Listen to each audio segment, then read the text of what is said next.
Come on, do you have the skills to be number one? Beyond the FJ and a Pokemon world. Okay.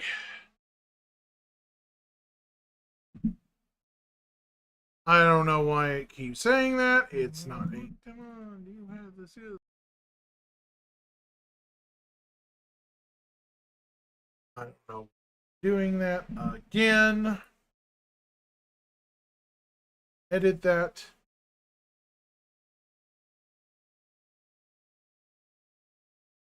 Hang on, chat. I'm having to edit stuff again.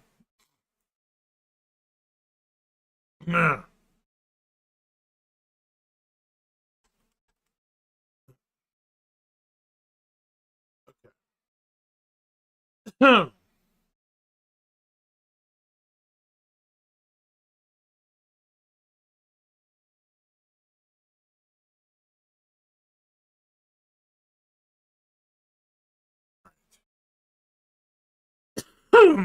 Excuse me. Ooh.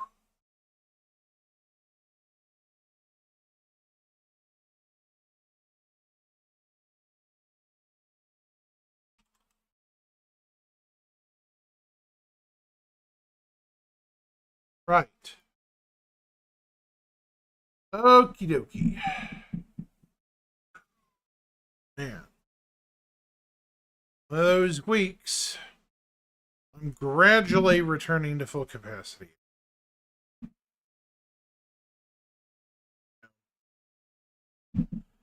The campfire thing's just for effects today. It's gonna go away here in a moment.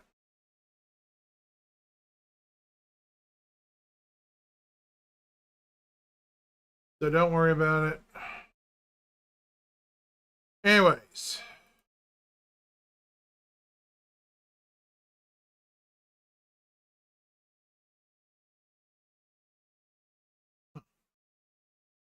Somebody.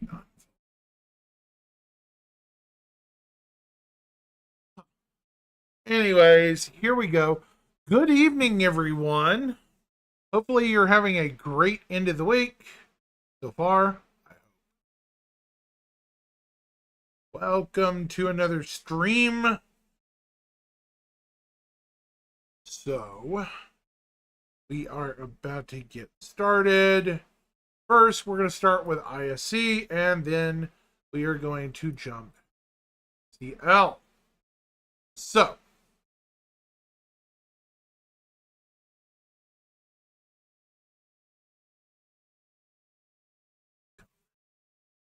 okay.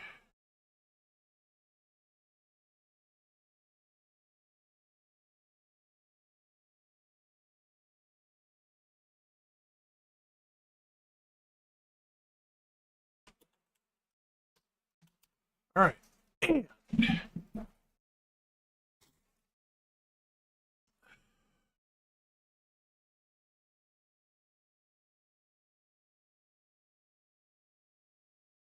Right. How's this weekend treating everyone? I hope fine.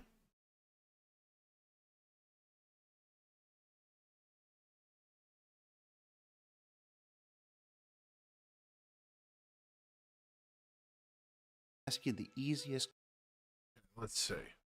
Anyways, we're going to get started.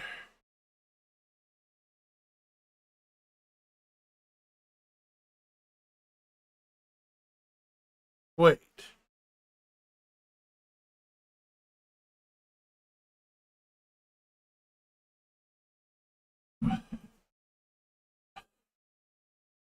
Huh?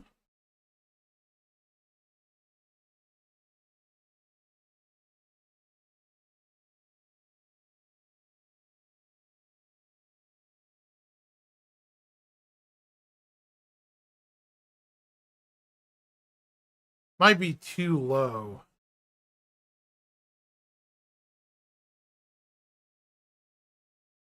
There we go. Question the whole world, Pedro. What does music mean to you? Music for me, since I was very young, is like breathing. It's been a good friend. over many years. Here's the David I couldn't Wise of imagine all myself soundtracks, folks. living without creating music. It's just extremely important to me.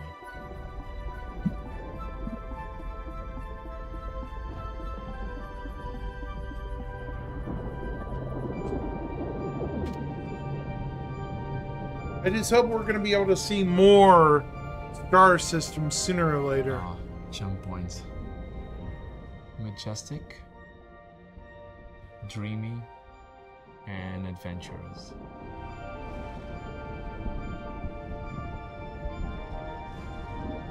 I was seeing the concept art, the very first concept art, for quite a long time, and it was very special. It was not just like a click and you're there.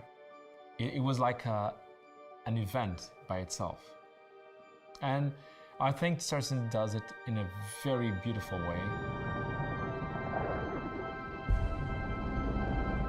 And I want the music to feel exactly the excitement that I feel when I look at it for the first time. I try to portray the music as if you were going to a different state of matter. Right. When you're in the jump point, the music becomes suddenly more synthetic and more the synths take over the orchestra.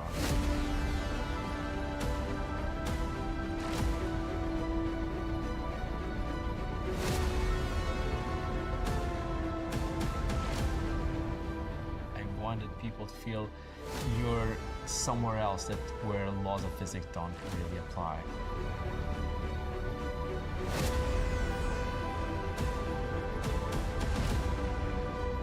Since I was a kid, I really loved hearing CDs of the old classics from Beethoven, etc., but also from synth. So I tried to make kind of an homage to the old school synth score. Very well done.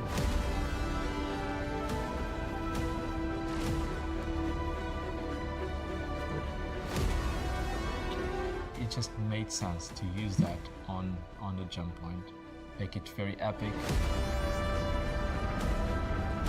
Trying to condense my whole life experience into one place.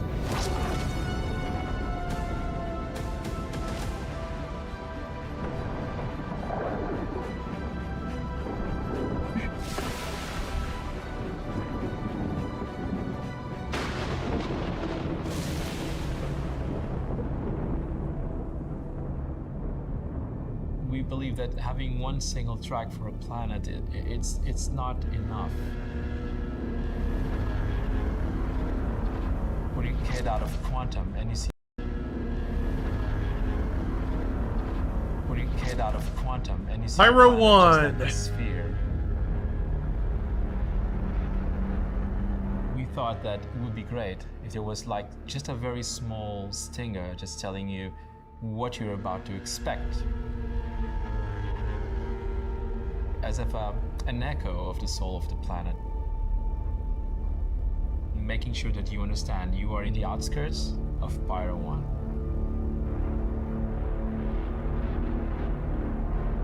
We want it to be ambiguous, so the music should feel always ambiguous, because you don't know what to expect when you go down there.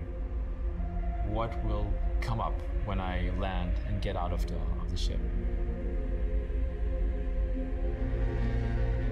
If it's peaceful and there's no danger and there's nothing threatening you, then the track that I created, which is very, peaceful and beautiful, depending on the planet, of course, should come up.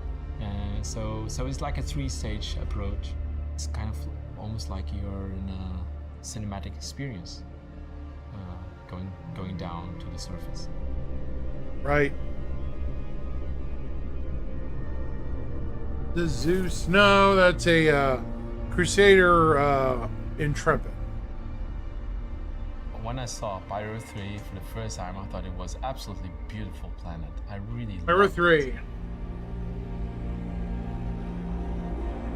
It's kind of strange, right? That you are in a supposedly dangerous system with such beautiful planets.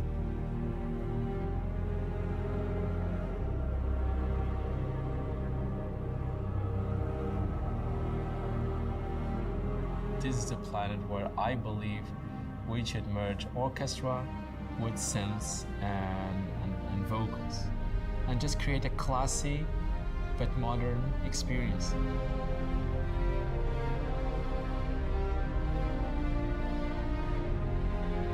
There's some eerie sounds in it, but everything very subtle. I don't want people to feel, oh, this is so beautiful, or is it so scary?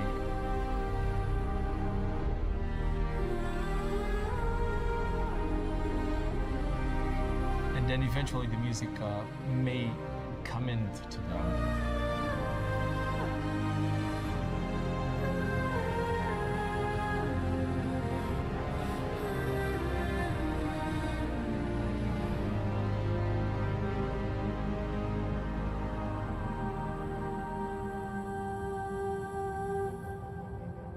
Pyro 4.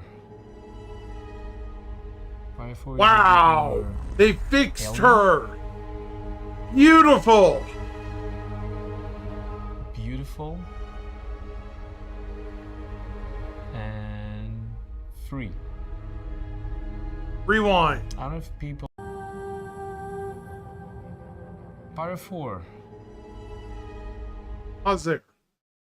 Look at that ring system, folks. The beautiful blue ocean. That is a pretty planet compared to a lot of them. Pyro 4 is a bit more alien. Beautiful and free. I don't know if people to feel slightly uneasy, but still admire the beauty of Pyro 4 and make sure people understand we are in a very alien world.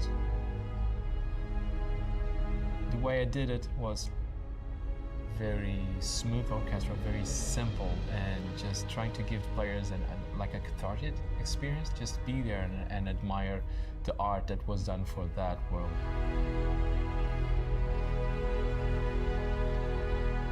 Very awesome.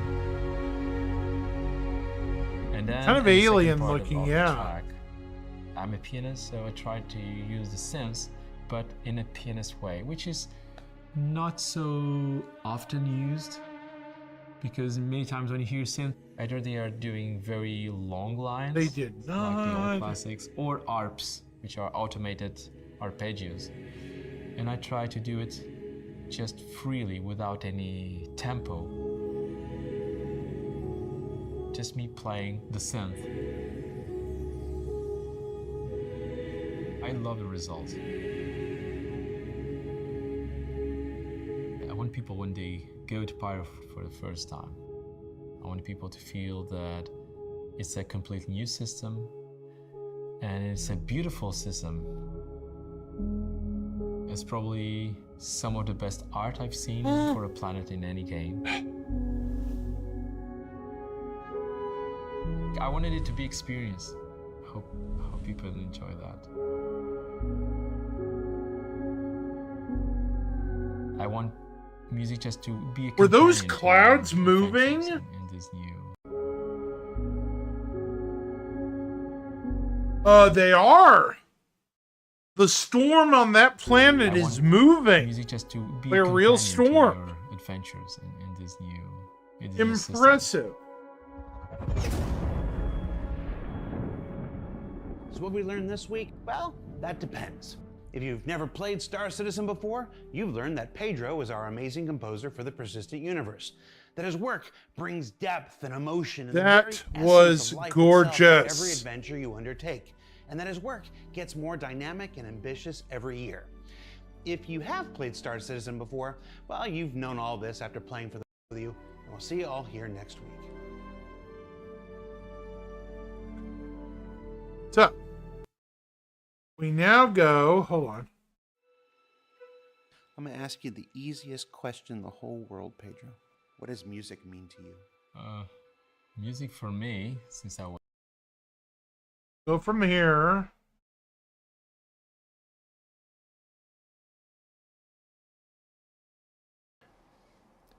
Hello, everybody. We're back. Welcome to another episode of Star Citizen Live. I'm your host, Jared Huckabee.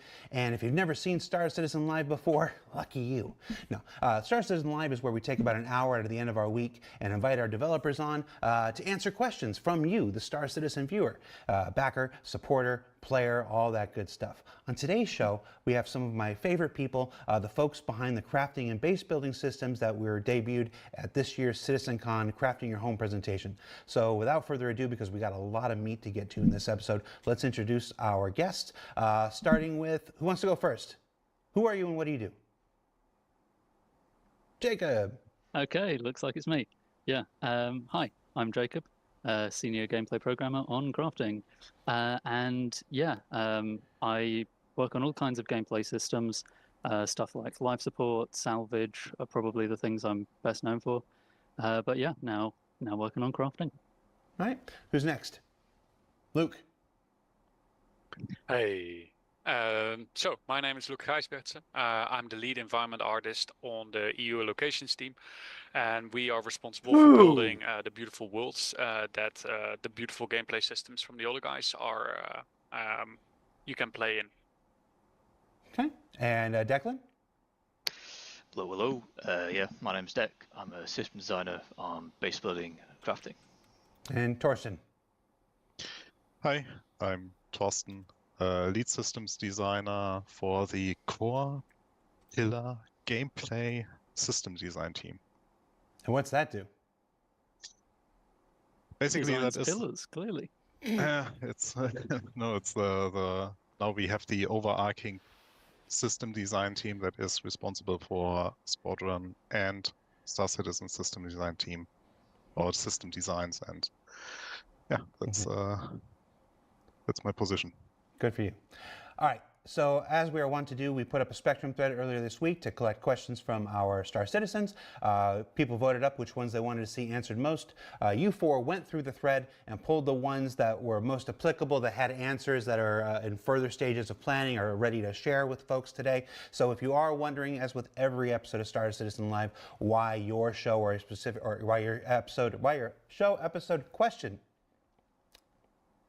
why your question wasn't picked or whatnot, it's simply because we focus on the questions that have answers that are a little further along in the development cycle and stuff like this. It's because we want to make sure that the information we give you is as accurate and current as possible, even though we all know the only constant in game development is change.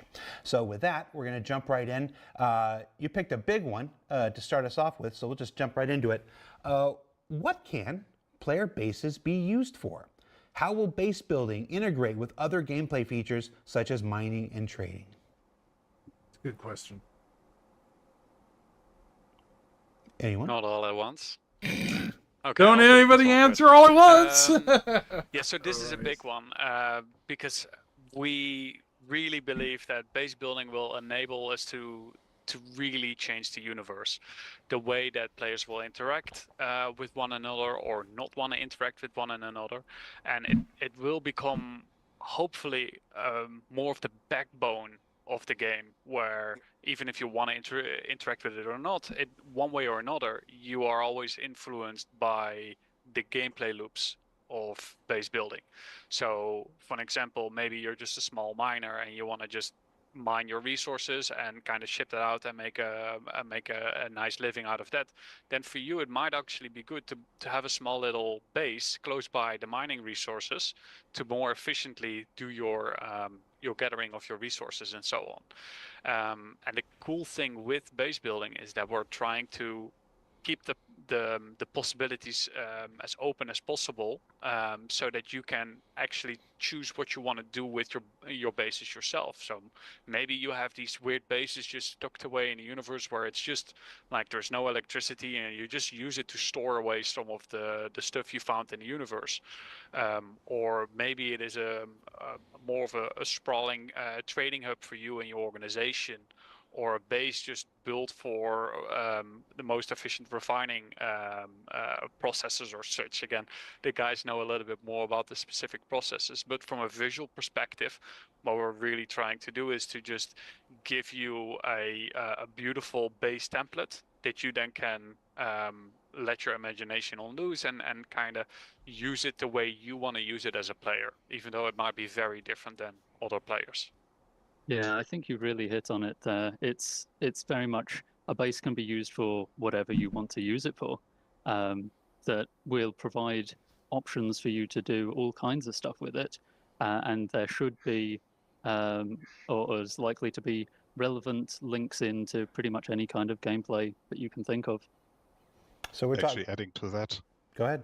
It's like it's a growing feature in addition to what we have already, right? So every gameplay loop that we have will be also have its representation in the not every, but most of the gameplay features that we have will probably have a representation in the base building aspect, and the bigger our game grows, the more features are introduced, they will also find a slot in the base, in your base. Yeah.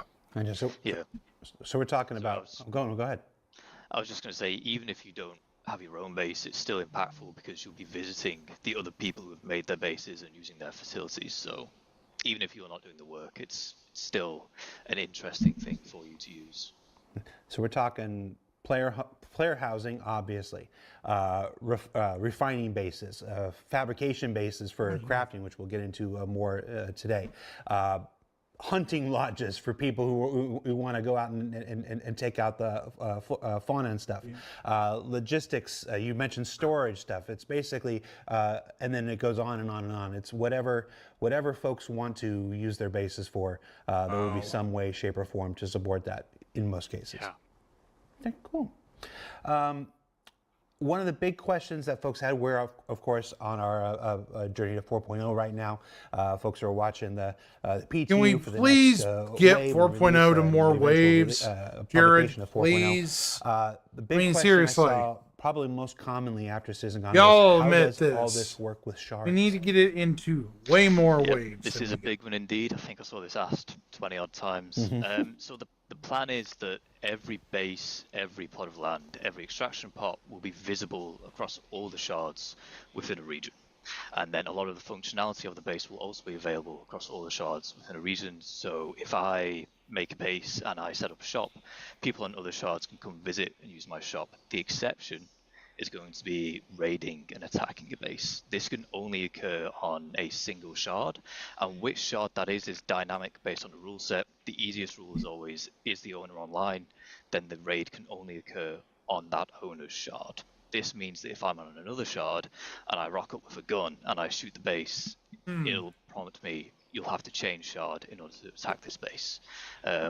Obviously as shards increase, we see this less and less, but the advantage of that is that you'll never be in this scenario where your shard, you're not able to defend your base. You'll always be able to defend your base in this scenario. Goodness. And if you're offline or there's a representation of your base in another shard, it's basically just a visual replica in those places.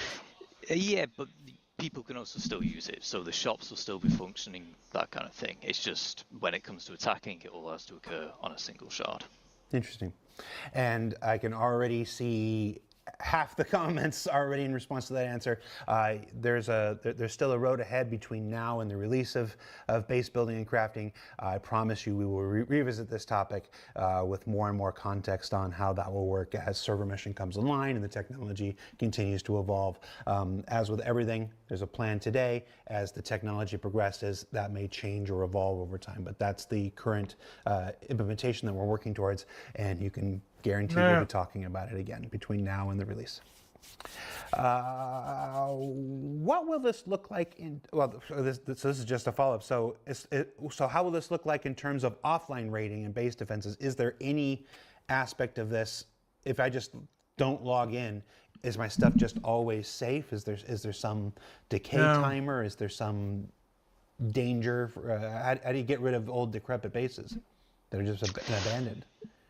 Yeah, so if you are in the scenario where your base is in a lawless area and you haven't secured the planetary shield tech from the previous week's station warfare, then you are open to be raided whether you're online or offline. You can create your own defenses to deter that. You will be able to create your own shielding, which forces them into a ground assault, walls to delay the ground assault, turrets and such. And then it could be the case where they're raiding the base and they don't actually know what's available to loot. They don't know what's in your storage, so it would be wise to occasionally take your valuables out of the lawless area and haul them back to a more safer spot like Terra or Stanton. But if you find yourself open like that, you can be raided. Okay. Yeah. I like how these first questions are all about how do I destroy and pillage other people's bases. Not about how do I Pillage live and my life crush in and these bases. How do these bases destroy, make my life better yes. and more enjoyable. The first questions right off the bat are how do I take it away from somebody else? It's great. We spent so much love and work in order to make the most beautiful bases, and now we're talking all about just getting rid of it. Great. Yep. And that's, of course, like I said, the lawless systems like Pyro and stuff. Now, we did introduce, and you just mentioned the idea of planetary shields. How? What's our current plan for how those will work in high security systems versus low security systems? Yeah, so the plan is with planetary shield tech that if you have it, your base is immune to attack, your stuff cannot be stolen, and there's actually 2 layers of shielding going on here. You have a air shield, which prevents bombardments, and then you also have basically it hugs the building, so even if you go through the shield with a tank and try and shoot the building directly, it still won't take damage. So you really you're very, very, very safe when it comes to planetary shield tech. Okay, and that's the same for if I build it out in the fields of Hurston, or if I put it on somewhere in Pyro and I have the credits to maintain the shield. Correct. Yep. Gotcha. Okay. Will mining extractors and other processors automatically eject boxes, allowing anyone to just tractor them away, or will we have to eject them by hand? All right, I'll take this one. But there's a few things here. So there's lots of different crafting machines that do their processes a little differently, but most of them will have an internal buffer that lets them hold the results of their process until you're ready to pick them up. That being said, you can also have them directly put stuff in boxes as soon as it's ready. But if you're worried about people nicking it, you don't need to be so concerned because they'll be subject to the same sort of permissions as anything else in your base. So that's like, the mag lock that stops people stealing your chair will also stop them stealing your cargo boxes. Unless they have permission to move them, they'll be mag locked to the output grid. And we'll get into the maglocks here in a little bit. Yeah. There's going to be some machines that will be able to send their crafting results directly to your location storage, whether that be your hangar or a freight elevator or something. So there'll be options. Right. Good. It's this kind of Options like an good. underground transit system and stuff that allows certain buildings to connect with other buildings underground, even if you don't see them connected above ground. Yeah. Freight elevator network. Yeah. Hey, a mining question. Will underground deposits respawn over time, and how is the overall rarity of minerals accounted for in the economy? Short answer, yes. So they will respawn, but it is very unlikely that they will respawn on the land plot that you already have. So if you already have a base, you already extracted it, every mineral that was below your extractor, it's very unlikely that the deposit will respawn. So what we want to see there is players more moving around in their bases and basically going through new locations and actually grabbing new resources. And to answer the economy part of that question, yes, that is a huge undertaking that we have to go through here, and that is like we really have to get certain resources out of the system, and the system being our game. And that means that we, as the system design team and everyone working on that, we really have to work closely with the economy team and make sure that even everything that we pull out of the system is meaningful, and then we create certain values for certain resources, because we really want to have a player-driven economy, and we want to have a healthy in-game economy that is driven by our game. And it's It's a challenge, but we are definitely motivated to resolve that and I get get that it. I get like it. in It's a a really challenge. good state. You Yeah. meant. So what Go ahead. what you're talking about there is like the concept of resource sources and sinks, because having your extractor on your base is a source of resources until it's depleted, but then we need to make sure that there's also sinks in for that resource in various gameplay loops, so that you don't just have inflation essentially of just a build up of resources you can't do anything with. So yeah, that'll be a very careful balancing act. Yeah. In Torsten's answer, you mentioned something that I think maybe not a lot of folks have considered, this idea of having multiple or mobile bases. Obviously, folks with the land claims, and we'll talk about the land claims in a bit. You build your home. You might stake out your home. This is where I store my stuff and I decorate and all that stuff. But for industrial purposes, while you could certainly build that location up, then go out, gather stuff, bring it back, there is a gameplay style where you then instead create smaller mobile bases and move them around. Yeah. As you need stuff like this. Yeah. So you can still have your static home base with your like first extractor, but at some point your deposit just runs empty, and that you can still leave the extractor there if you like the look of it, but then like if you still like the area and you don't want to move away, you can just like disassemble the extractor and then like decide to, okay, let's buy a new plot or let's move to a new plot and actually find another resource there. So yeah, I think that leads into if you our want next. to stay.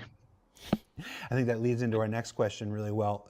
Can we deconstruct buildings, and how is this done? Yes, you can deconstruct your building. So there it is, like you would construct it. There's the construction AR mode. So you will make use of the drones. The drones then will disassemble the building, and if you have a freight elevator, they will automatically put the material that they gather from the disassembling process onto the freight elevator. You will get some of the material back that you invested in building, but we will because it's just it's a gameplay mechanic, but it also makes sense, right? In the disassembling process, you will not get one-to-one what you invested. There is a loss of material in there. Every video game economy in the world has to have sinks, resource sinks. Correct. Now my worry is that like IKEA furniture, once you take that thing apart, does it go back together the same way? Or will it function worse? So we've talked a lot about Well, I guess actually the beauty of that is that it doesn't have to go back the same way. Once you take it apart, you can use those materials to make something else out of it. Once your extractor's dried up, make something else instead. Fair enough. So let's talk about making stuff. We've done a lot of base building stuff here. Let's do some crafting. How does crafting change existing gathering methods such as mining and salvage? That is a bigger topic because, so the TLDR, or the short version, is the mining that we have right now will change more drastically again, and we will revisit like other gathering methods that we have. Like we have mining, we have salvage, and salvage will also get like a nice little treat, but let's start with mining. So on the mining side, we basically have to, because of the quality that we add to the minables that you will now find, we talked about that and we considered that, okay, with the mining system right now where we have multiple resources per rock, that doesn't make any sense because you might want to look for quality instead of finding like a specific resource. So we want to make it easier for the player to actually look for the specific resources they need for the crafting processes. So we will basically split up or we break out the randomness in the minables that we currently have, but have bespoke minables. So we will find the copper rock, the iron rock, the Titanium rock. Thank you. Titanium. So the titanium rock, and because what you're looking for is a better quality there, right? So you will still look for like the titanium rock that basically fits, like has the perfect quality, but you don't have to look for a rock that contains titanium anymore.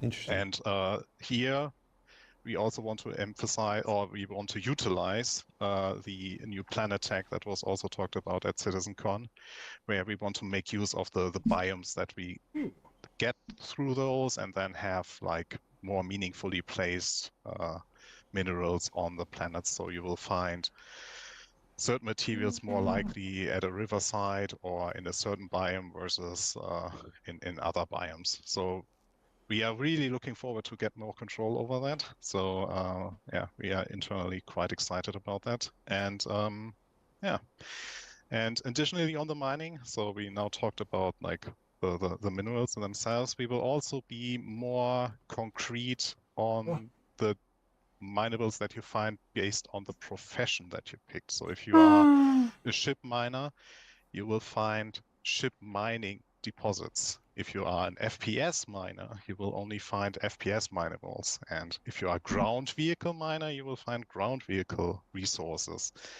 And if you want to use your ground extraction tool in your base, you will find specific materials there. So what I'm saying here is that we don't have the shared minerals anymore that we currently have between FPS and ground vehicle mining. We will have the hard cuts. So everything you will find in FPS mining, you will only find in FPS mining.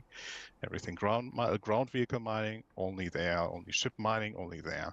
So this, we will have a clearer separation so that we can actually encourage the different gameplay loops a bit more effectively. Yeah, I'm really looking forward to that. That it'll mean that whichever kind of mining profession you choose to do, you'll have some valuable, unique materials that you can only get with that profession. See, and I'm Gonna be a okay lot with more that, different chat, a materials as well. lot.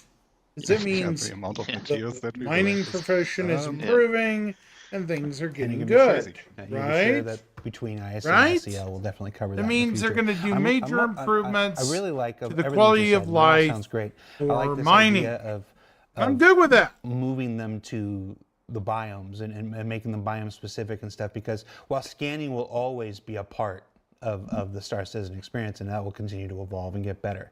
This idea that someone who is experienced and someone who is knowledgeable can just, fly over, do low flying, over the surface of a planet and use it to be like, okay, no, that's an area I'm looking for where titanium is, and I know titanium spawns in areas that look like this, and easily spot that and stuff like this. It's low flying can evolve to being surveying, manner of speaking. But for the people who are, it makes it also easier to find the minerals, right? Yeah. Right now you are little shout out to Red Monster, but you use like mining guides online, for example, to know exactly where you have to go to actually find what you are looking for. And with this, we want to make it more accessible, that it's logical where you find certain things, and then it's also clearer in the sense of, because it's just one thing that you will find there, right? So hopefully our goal is to make it more accessible, and not that It just feels like kind of accessible in the sense of people that are new to the game are also more attracted to the gameplay loop, but we still want to keep the expert gameplay to it. absolutely, Yeah. easy to learn, mentioned difficult to it. master. Yeah, yes. There's the thing that I mentioned at the beginning, that Salvage will get also a little revisit, and something that I'm really happy We and knew that excited was to coming. tell you is that we will have some time to revisit it, and what we will do there Hey, is, Halcyon. I think, something How are that you? a lot of people already expected, or for the initial release, and that is in regards to the construction material that you actually get from munching from Structural salvage. from structural salvage. Thank you. That is that basically the ships are made out of certain components, and once you basically gather them through that, you will have those materials, and then there will be processes to separate them, but this is something that is still being decided of what way we want to go down there. No, Yeah, the thing I really like about this is that it ties it into the dismantle side of crafting, that if you dismantle something, you'll get back some of what it's made of. Same thing with salvage. Your hold ship on. just kind of becomes a portable dismantling fabricator thing. No, that's very cool, and you're right. That is something that's been asked for some time. This idea that if I'm looking for, if I'm trying to craft my own spacecraft, and I need hulls, I need materials, for the hull, I can go and do hull scraping and gather some of the materials that I need for that. And, it's thematically similar. Yeah, but as an additional note, there will be some materials that you won't get back. So like in the crafting process, right? So you will use some materials in the crafting process that are, like, let's say, volatile or in some way exclusive. So if you would then structural salvage your recently crafted vehicle, you might get some of the material not back at all. Like if, for example, bad example, but for an example, if you used antimatter in the crafting process, you won't get that back. You will just get back aluminum or copper and stuff like that. But those exclusive materials you won't get back in the reverse process of crafting. Gotcha. I'm just happy I got you to say munching again. While we're still in crafting here, will there be limited use blueprints? Yes. In short, yes. We're going to be supporting both finite use blueprints, so like you get it, you can only use it n times, and then also blueprints that have a cooldown in between uses, so you can only use it, periodically. It's just to give us some extra ways to balance and limit certain things, but we're not giving any examples of that at this point.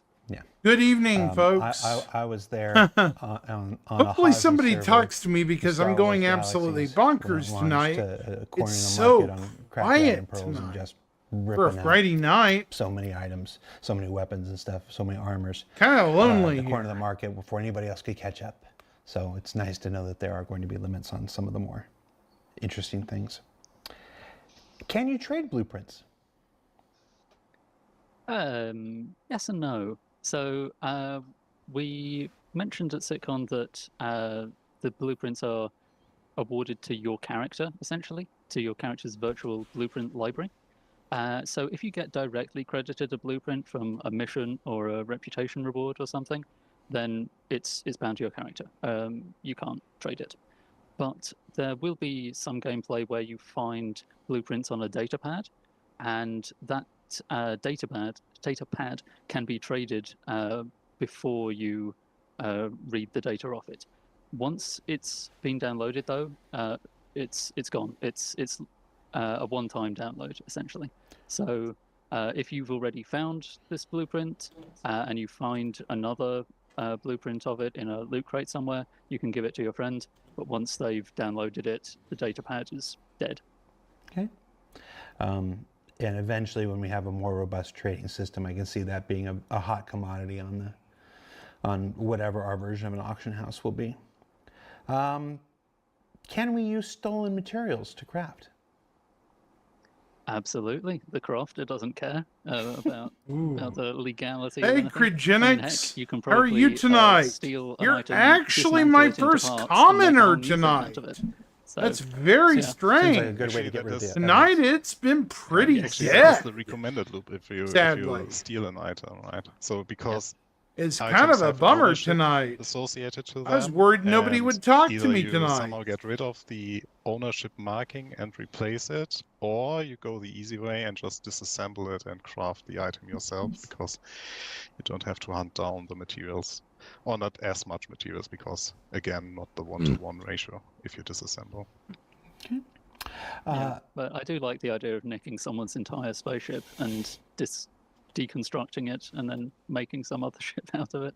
Yeah. Luke, we'll go back to base building for a bit. How customizable will these things be in terms of materials, colors, shapes? Yeah, like we discussed earlier, we really want to make sure that players are able to kind of make the base their own, and to also use the base for whatever new systems or the existing systems that we have out there and gameplay loops, right?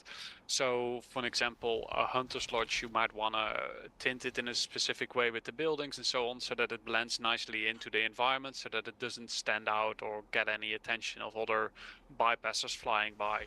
Where if you're building more of a trading hub, we want you to be able to kind of again, tint the buildings, maybe put logos on the sides, and really kind of advertise like, oh, this is my location, come here, trade, and yeah, really have different ways of integrated. We have a lot of beautiful planets that have very different biomes and colors and structures, and we just want to make sure that we are providing a nice palette of different tints. Yeah, And customizable I that, agree with you, make it Craigenics. fit I'm within glad every it's biome, every planet where you want to build your the base. clarity on something. I'm already getting Something some that we showed in base responses. building as well.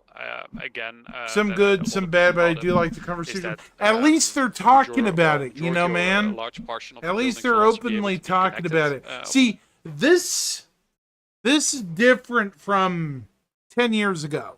Back then it was pipe dreams and mirrors. Now they're actually putting things together, piecing a game out of it. You know, it's being assembled as we speak in the background, however subtly, and it's being put together. A lot of people have forgotten.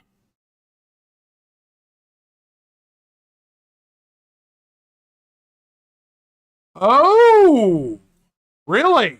Yeah, you need to bring that up. The 2013 Rear Admiral package. That contains 5 spaceship blueprints. Ooh. I didn't even know about that. See, I came in 2019, 6 years later. So I'm a new old person, you know? So I've only been around a while. Not a long time, but a while. Unfortunately.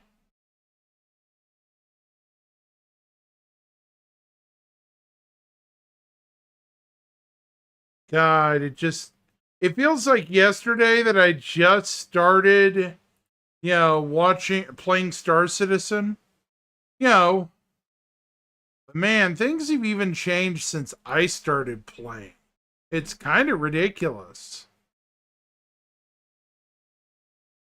Really, it is.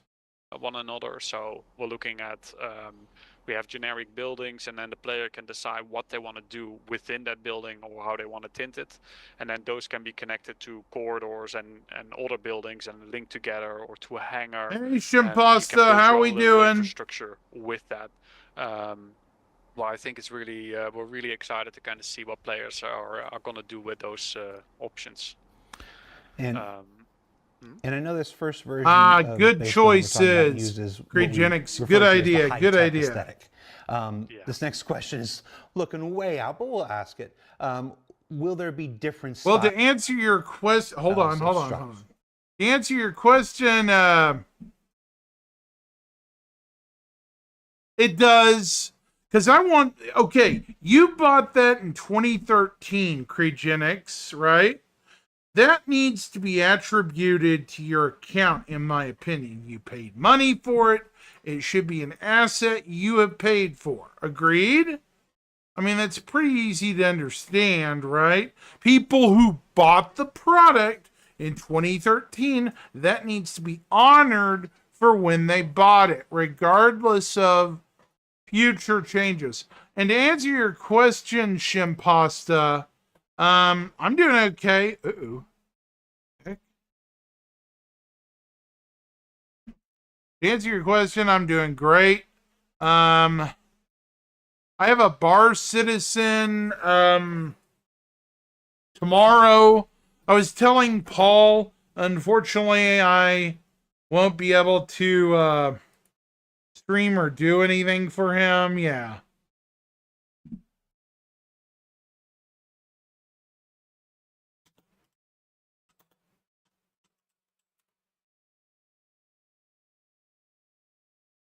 Yeah. Oh, and the good thing is, guys, get this. Bar Citizen, I'm going to let you guys in on a little secret since you're on my stream. We're going to have a drawing for a $40 prize tomorrow night. Yes.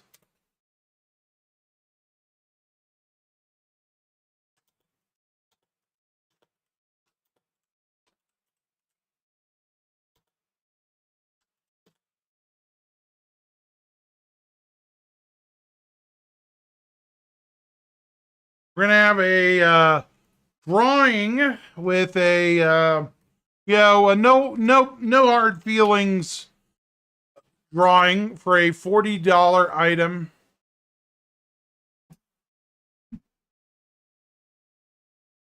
Yeah, you need to reach out to somebody with your concerns, Crayogenics. I definitely feel you need to contact customer support and be like, regarding the last, SCL, they were very foggy on products we've already paid for regarding blueprints. I think you might get a better answer that way than a broad spectrum post. Something that actually is cohesive. Get what I'm saying? Not somebody who's just going to ignore you and move on. That makes sense? In the future, they give examples like a shanty town or even. Yeah, I'm going to look it up here in a minute. I might also leave a spectrum post myself. There's a lot of possibilities out there for us. For now, we're very focused on establishing this high-tech visual very well. We have a specific set in mind in which we want to release with. After that, like we've always already, or Declan discussed in his presentation in CitizenCon and already hinted at, is that there is more functionality to come that we also want to look at, like for example, ranching and trading and so on. And after that, it's really going to be a question about what kind of, do we want to expand the current high-tech set with new functionality, or do we want to start building a new set with a new aesthetic? But that is something that will, we first want to see how players are going to react to the initial set, and then from there we'll make informed decisions based on the players' reactions. Swapping things out. Apologies. We mentioned the maglock. It needs a lot of stuff. I bet it does. It's a retired package. Those typically contain good stuff. How will we be able to decorate our homes in a way that there isn't physics jank just all over the place? Yeah, that's I can. Ooh, I heard giggles in the back room. So I heard that. We will have with decorative ER, the mode in which you get to decorate your place, is that you'll be able to kind of lock your furniture into place, and therefore only you. Smart idea, Crayogenics. Well done. Hopefully you get a proper response and not some moot. We didn't appreciate. There will be ways. You get what I'm saying. Disable the hopefully you get an actual response about this. Depend on security and yeah, I'm praying for you, brother, because you definitely need a real response on just letting you build your bases, and then in a future patch we will start to really go into like PvP, and then the mech locking discussion will definitely be addressed there as well. For now, before I forget, this is the item I bought right here for Bar Citizen tomorrow night. I bought it yesterday. It is a standalone Grey Cat SM.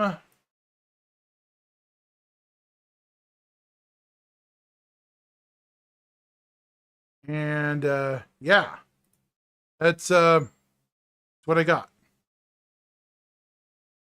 It may not be much. We just want to make sure that a lot of people don't basis and do they have $40 giveaways, folks. Just, yeah, have a little bit of a safeguard with the beautiful things that they've collected over the universe and how they want to put them down. And one of the IDs that we were also playing with, and we'll hope that maybe some players are daring enough to try it out, is perhaps have a ship trading base where you have your specific showroom ships there or something.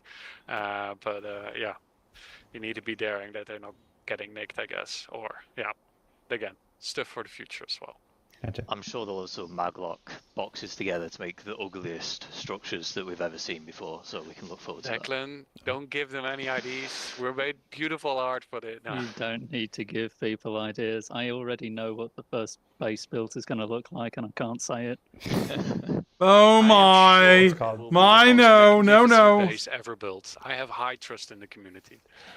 I'm sure you do. And in case anybody's new to video games, the acronym is called TTP. And we'll see how long that is. You're probably going to get hit behind the scenes, can Jared. you work together to create a base? Can you work together to create a base? Or can you charge a fee for using a base's services? Yes. Yes.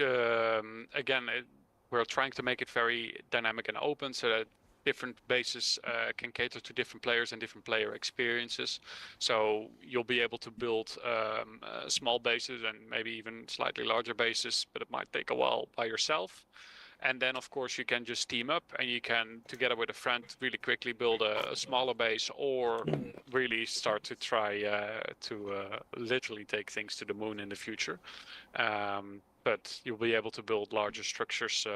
Will be recommended to do that in groups. I think I saw some people discussing whether they would be able to sell services on their base, though. They will. I think that'll be pretty cool that you can build up some infrastructure and have people pay to use it.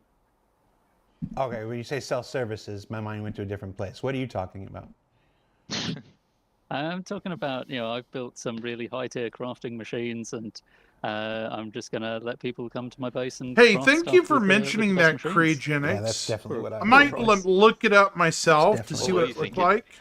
If I come across it on the gray market, what all is in it? Excited to just, well, no, never mind. I'll look it up. I It's all used to be a good. little bit of a miner myself, and I can't wait for people just to kind of figure out, like, oh, I got my little. It'll be fun, base you here, know, I'm for me mining to my look it own, up, you know? resources, and now I'm Right? going to start shipping it to like Declan's base, his base is all about refining, for an example, and I go and I use his services there, and I get my valuables refined, and then I'll sell it at Jacob, who is building his base. And then over the weeks and months that I'm playing my loop and doing my adventures, I can actually see Jacob's base expanding, and I can see how my involvement has a tangible impact in the universe. Very You've cool. also made some money, which is quite good.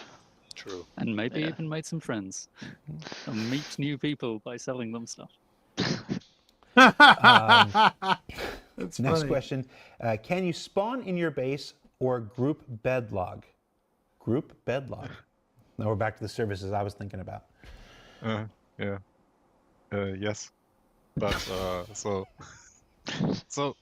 you need the proper building for that. So right proper now, building. the intention is that if you have a med bed or if you have an hospital area in your base, you can use the imprint system there and then use this as your gathering point as the group.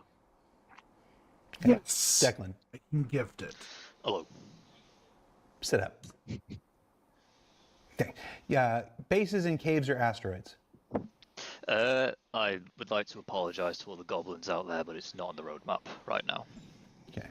Well, we had to get to at least one question where it wasn't something we were doing. Yeah, really. I understand that Let's feeling. see, I have a can we couple start of a build discontinued using our packages drones from myself. something like the Starlancer, then leave. Yeah, again, a yes answer. Yes, you can. So once you set the building in motion, you can go on, carry on, log off, and the drone will basically do its job, and while you're offline. And if the build finishes, the drone will then try to get back to its host or its mothership. And if the mothership or the host is not around anymore, it will self-destruct. And yeah, you need to get a new drone afterwards, but you will get a replacement by, if you used your Starlancer, for example, by simply repairing the Starlancer, and then you get it replaced by this process. Okay, I'm going to ask a question here because I'm thinking about this.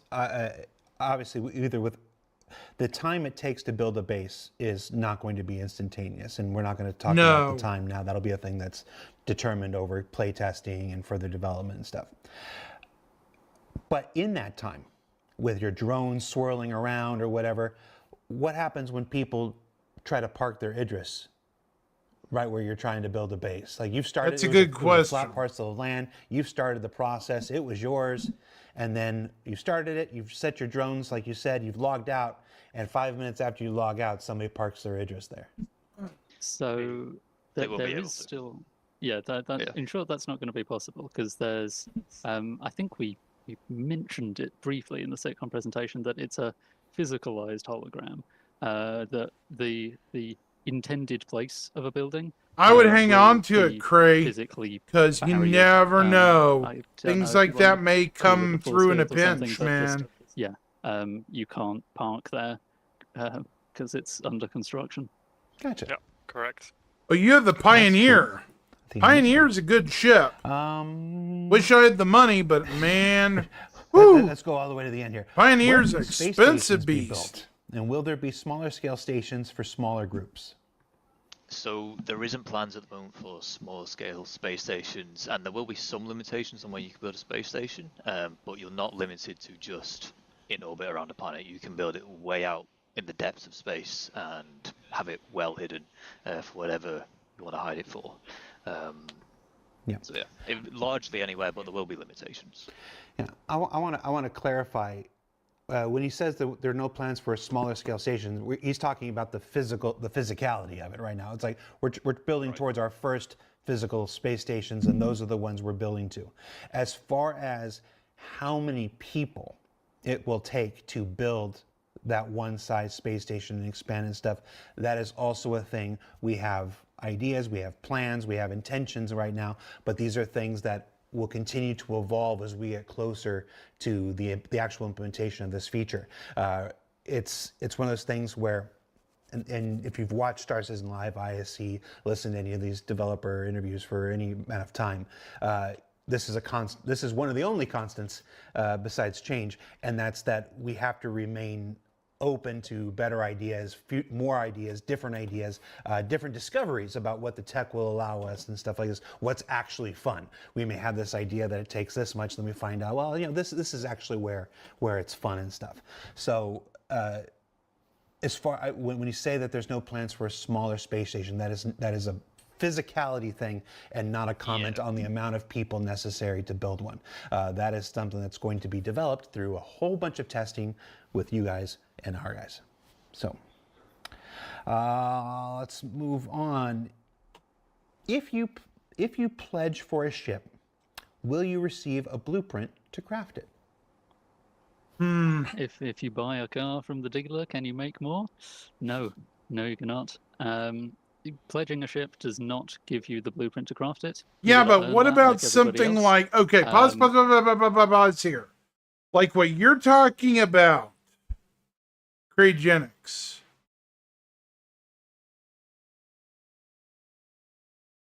This, they might need to be talked to. Yep, here it is. But it gives you the ship, and you can use. Yeah, you need to be asking some like I said, questions and badgering them once about you've it. got a ship, You spent however good you got it, money whether on you that, pledged for it man. or got it in So game honestly, or they nicked it or owe something, you. You will be able to Not for upgrade it. smoke and mirrors, So you even know. though you can't craft directly, make a brand new high tier ship, you can upgrade the one that you pledged for in-game materials and research and all that. But yeah, you'll be able to do that to ensure your vehicle has the best stats that you want for it. Okay. And you just butted up against one of the other big questions that a lot of folks had after that presentation. WTF, the upgrade system. How does this work? What are tier 1, 2, 3, 4, 5? Is it the same thing for every ship? Is it different for every ship? Is it customizable, like I seem to think you just hinted at there? How are we expecting this tier system to work? Keeping in mind, there's still lots of development between now and its implementation. Yes, absolutely. But I'll talk about the current plans. So, first of all, there's different kinds of blueprint, and most of them will be upgradable through research. Different kinds of blueprint will get different benefits from researching them. So, like a refining blueprint will get more efficient. Hang on a so you minute, get folks. better Phone yield call. of refined goods for raw input. Or like a repair blueprint might be able to repair a little bit more effectively, stuff like that. But the one that everyone's probably asking about is the creation blueprint, which lets you make new stuff. And a higher tier one of those will let you craft the higher tier of the relevant item. So let's say you've already got the tier 1 blueprint for a gun, and it has stats like fire rate and recoil. You'll be able to see on the crafting UI the stat range for those stat types. And the exact value that you get when you actually make the gun will be dependent on the quality of the resources that you put in. When you upgrade the blueprint to tier 2, you'll see the tier 2 version of the gun, and those stat ranges will be shifted. So it'll have a higher top end and a higher low end as well. It'll be on average better, but the actual number that you get is still dependent on the quality of the materials you put in. Of course, the higher tier blueprints also need you to bring more advanced materials to them. And related to that is that these blueprints have aspects, we call them. It's kind of like parts of the product, so like the barrel of a gun or the grip of the gun or something like that, which will influence different stats of the item. So if you put materials into the grip part of the gun, the quality of those materials might impact the recoil, but it's not going to impact the rate of fire.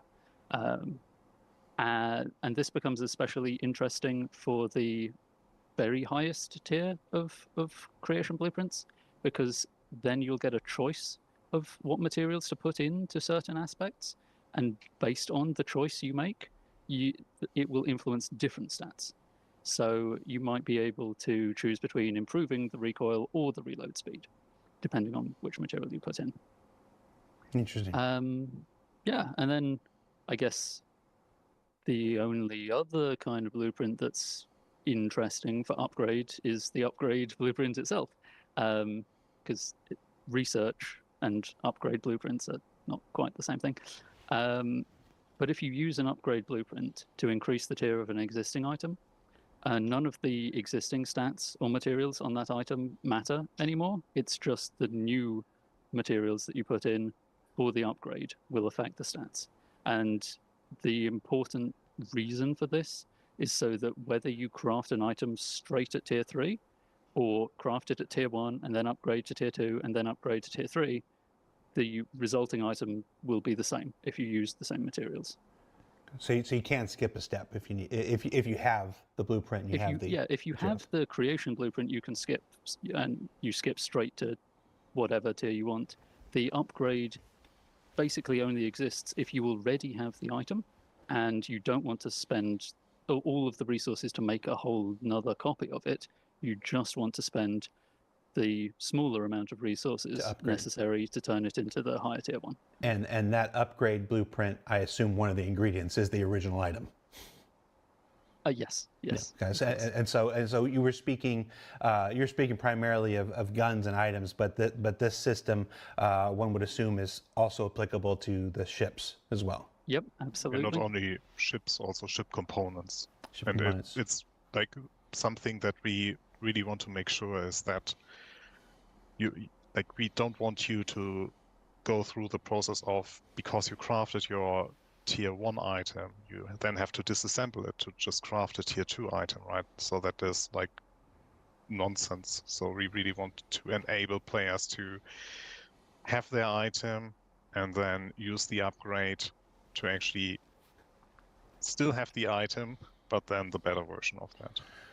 So extrapolating this out here, if you take something like an Aurora, we'll start just with a base level here, and you have now upgraded the hull to stage 5 or tier 5, where you've now used specific materials to customize specific elements and stats of that hull. And then you've done the same with the weapons, and you've customized the weapons up to tier 5 with certain materials to benefit certain things. And you've done the same thing with the components to custom up to tier 5 to customize certain attributes. Differently, you can have an Aurora that is dramatically different than David's Aurora or Pete's Aurora or something. It's Yeah, absolutely. This is where we start to see the differential between not just individual ship models, but within the ship model itself.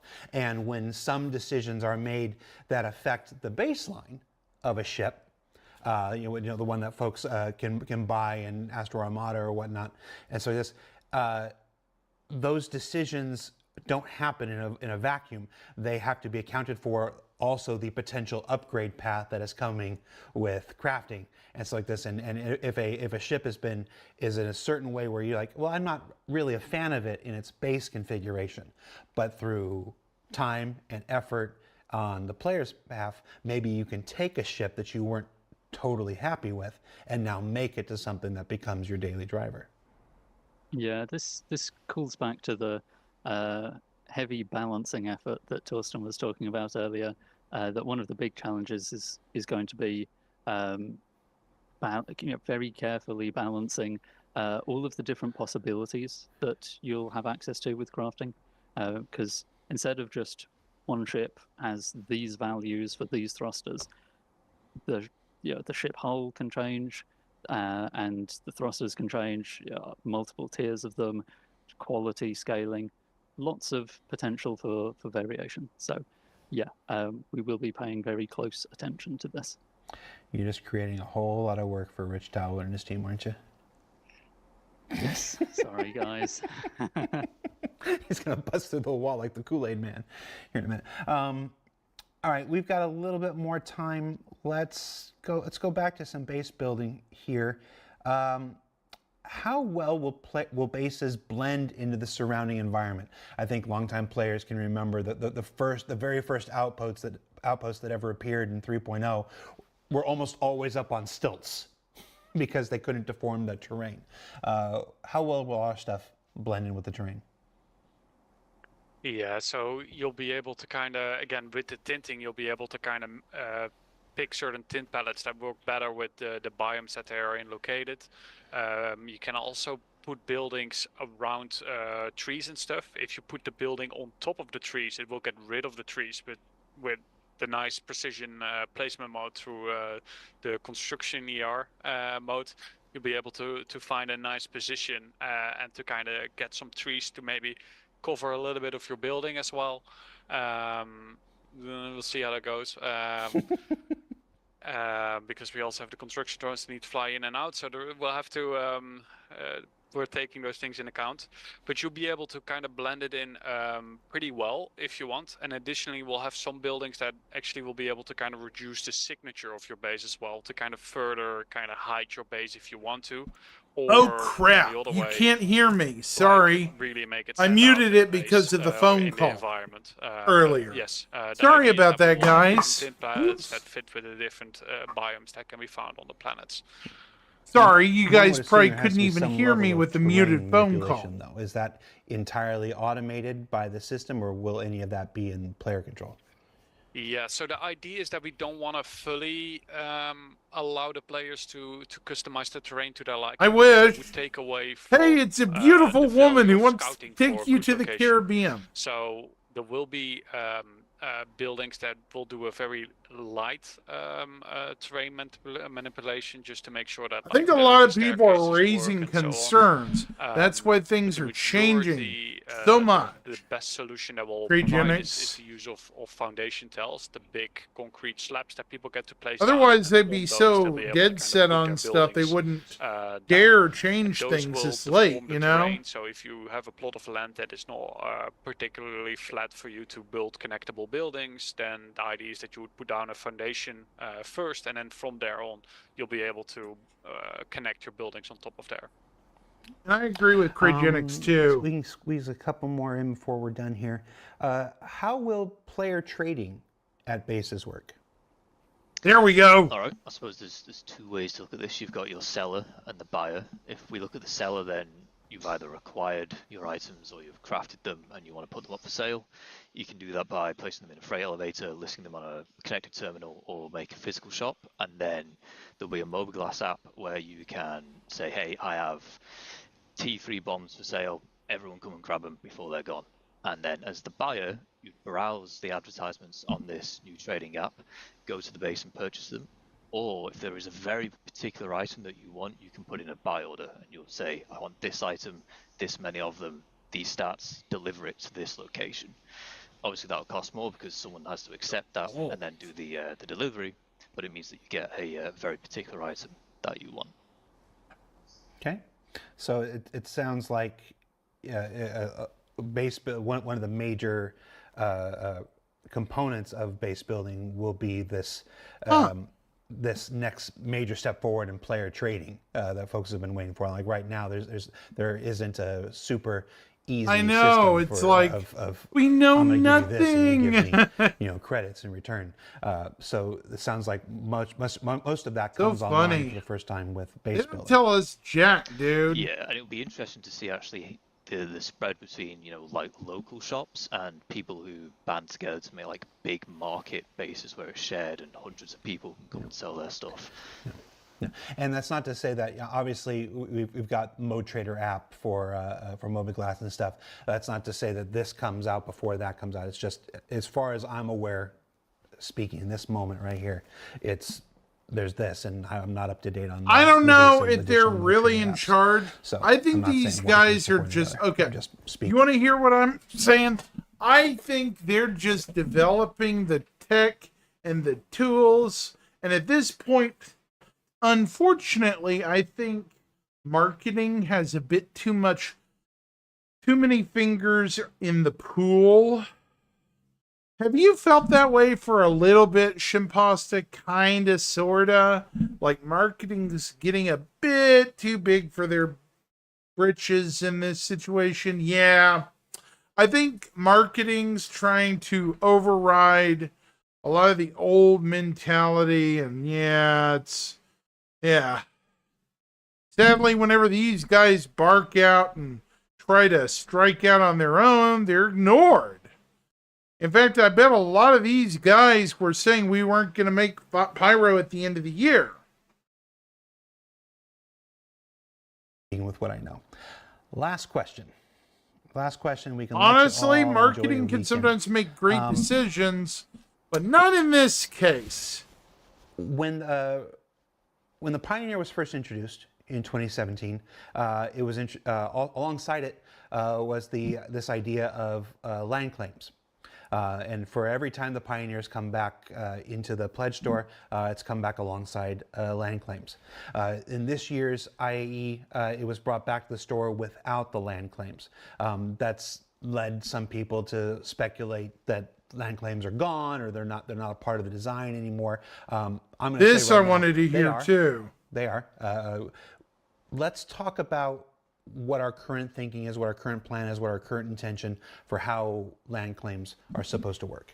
And keep in mind that, like everything else, there's a period of time between now and when this is implemented, and we reserve the right to have any better ideas that come along. We reserve the right to look at what you've said on Reddit and Spectrum and everywhere else, on YouTube comments, and have that inspire better ideas. So while these things may change, let's talk about what the current plan for implementation is for land claims. Yeah, so there's a lot here. I'll kind of walk through just plots of land in general, and then we'll talk about how the land claim beacons fall into that. So when you go to acquire a plot of land to build on, there's a couple choices you need to make straight off the bat. We have a general plot, which allows you to build anything, and then there are prospecting plots, which are a little bit smaller, they're cheaper, and they're more geared towards mining. You'll see a square layered on the terrain, and that's basically your current selected plot of land. You can grab a face of it, make it a rectangle, make it into a bigger square, and this is you selecting the surface area that you want, and the cost scales up with the surface area. I don't know. If you were to purchase a I think it kind of limits the movement of certain groups, like cough, ReeferNet and all them, meaning they can't initial UEC cost. go over all over the place. They either pick one or, you know, they won't do anything. UEC or you used a land claim beacon, there'll be a reoccurring UEC tax. And if you I'm fine with it if it lowers the amount of griefers. Rights to your base, and honestly, it makes me laugh that this actually may be more detrimental to mass piracy than they think. Avoid this concept of like a dead base. We don't want people to be able to just go AFK either. It's all talk right now, yeah. Billions in their I at least want them to get past pyro. Please, here's my thoughts. Get pyro to wave 3, CIG. Buy plots of land and use beacons. Pyro. To have, for want of a better term, a national park, both in lawful and lawless areas, and it's a no-build zone, and this allows us to reserve land that's pristine for exploration, it's pristine for resource gathering, and so on. I think that, oh no, there's one other thing, sorry. When you have your plot of land, there'll also be an exclusion zone around it where no one else can buy or build, so you can't get boxed in. That is a high level. Seriously, it's only wave 1. Land claims and what is wrong with this picture? Gotcha. So let me see if I understand this to re-summarize it here. So anybody will be able to go and purchase a plot of land so long as it's available, so long as it's not in one of these no-build exclusion zones. You reference national parks; they're not literal national parks. Natural parks, or whatever. But you know, areas that are. I want signage, for please. Gameplay reasons, we have to make sure that there's still plenty of areas to do missions and minables and stuff. Where like would natural parks be on Micro? A plot of land in one of the buildable areas. The land claims basically are your like coupon for that. It's like you can pay a brand new UEC cost, to purchase that, or if you have a land claim, it's like, nope, I already prepaid. This is my prepaid. I think voucher. so too. You that in, and you get I think the they need to the get land claim for well, that. at least So this it's year, open to everyone. Shimpasta. One is just a voucher. You've already got that ready for you. Honestly, After this that, year, there a is a maintenance lot cost. of We them talked are about not things. even These things home are essential to every right video now. game economy that's ever existed. So there will be Let's a face it, recurring, look at the fee. date, If guys. you're not- It's if you don't log December in 6th. Often enough, and again, the time period will be things that adjust like everything else in Star Citizen. Yeah, If and you I've log in heard enough, some weird to pay your stuff, rumors eventually you'll lose, flying out there. you'll lose, Whistleblowers have control said. or ownership of that land. Yeah, and Save then I assume Stanton anybody felt can like do it whatever was the heck they pressed want with by your base and the stuff marketing, not designers. You've put there. This is really That's good what it because, felt you said, like to me. Back on a Hazi server, I had a city That- on Naboo that that was thing still there felt 4 years so after I stopped playing. forced. So That it didn't even feel like it and should have then- been in the and game. then obviously the again, that point, reiterating the you know? limitations, not every single space on the planet will be Not buildable. trying to You're be probably a not gonna be able to put your butthole base about right it, against the but wall of man, Orville. For we instance, could there's have gonna be done it exclusion in the zones, first quarter to of the maintain all year. other gameplay elements, but we have a lot of planets and a lot of. And it would have been a very big warm up for next year, you know? A lot of people have been saying that. Paul said it. Yeah. Paul said it. That Gentlemen, this thank you could so have much. been Thank you so much for taking what time you're out just of your, talking out of your about. schedule to be here with us.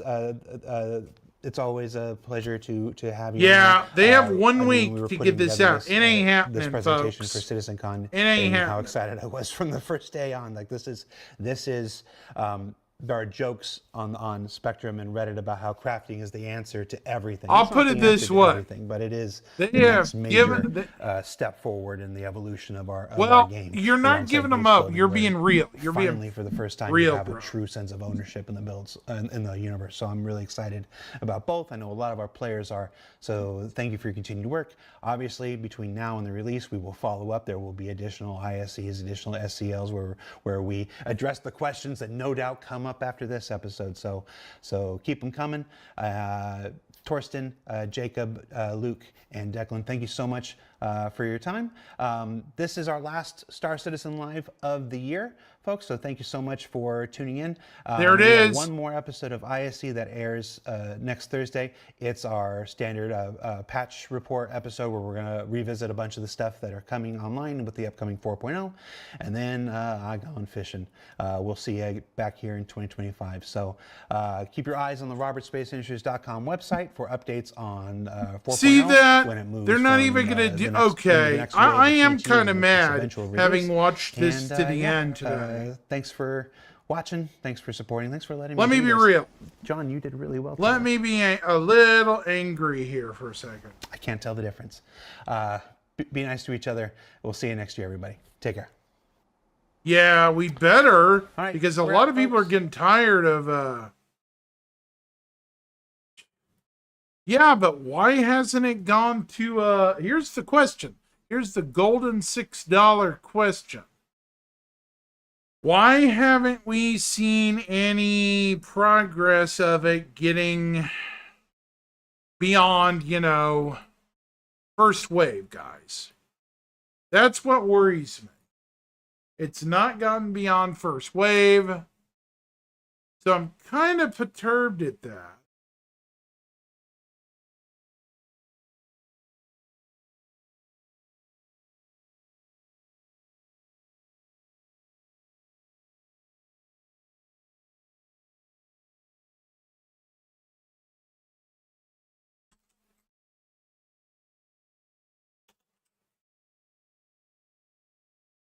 See if anyone else is talking about it. See, Burks is testing 4.0. Who else is? Grumpy Eye. Oh my God, I'm not. Yeah. No. I'm not even going to bother watching this.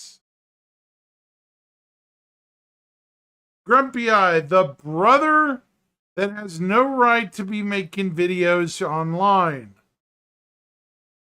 Absolutely. Who here thinks Grumpy Eye is a joke? Normally don't comment. Him and Jim reviews, guys. I don't get. People are saying 4.0 is very stable. Still, it is issues, but moved to 2 or 3. I hope it moves to wave 3. That way it gets a bigger audience to test. Ignore Jim reviews consistently is a bait channel. Consistently. Don't watch who? Jim? Yeah, he's a pain in the butt.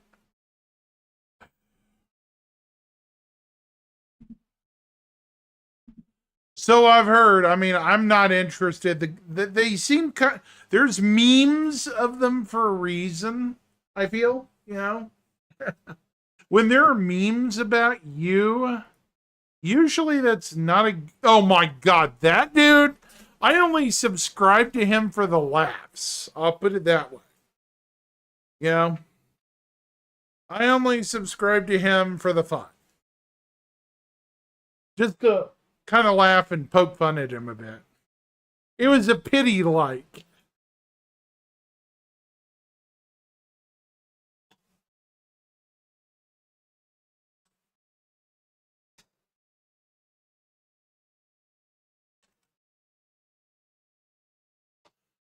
Sorry, I have to look up our favorite. He's gotten salty though, yeah. Hey,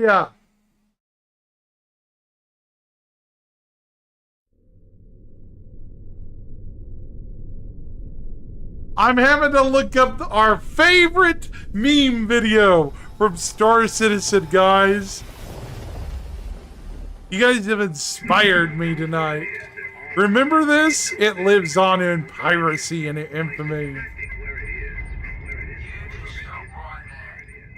This claim is ours. I'll make this easy for you. Leave now, or we'll kill you. I'm happy either way.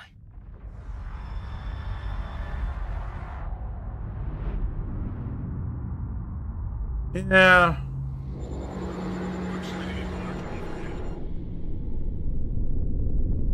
This is such a meme video. Thought we need something to laugh at. It does.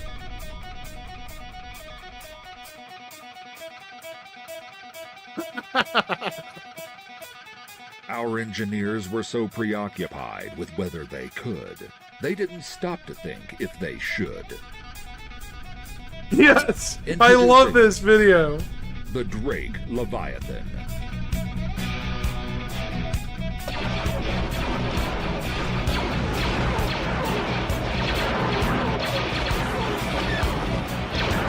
I mean, one hit of those things would just blow up an Idris. Let's face it, guys.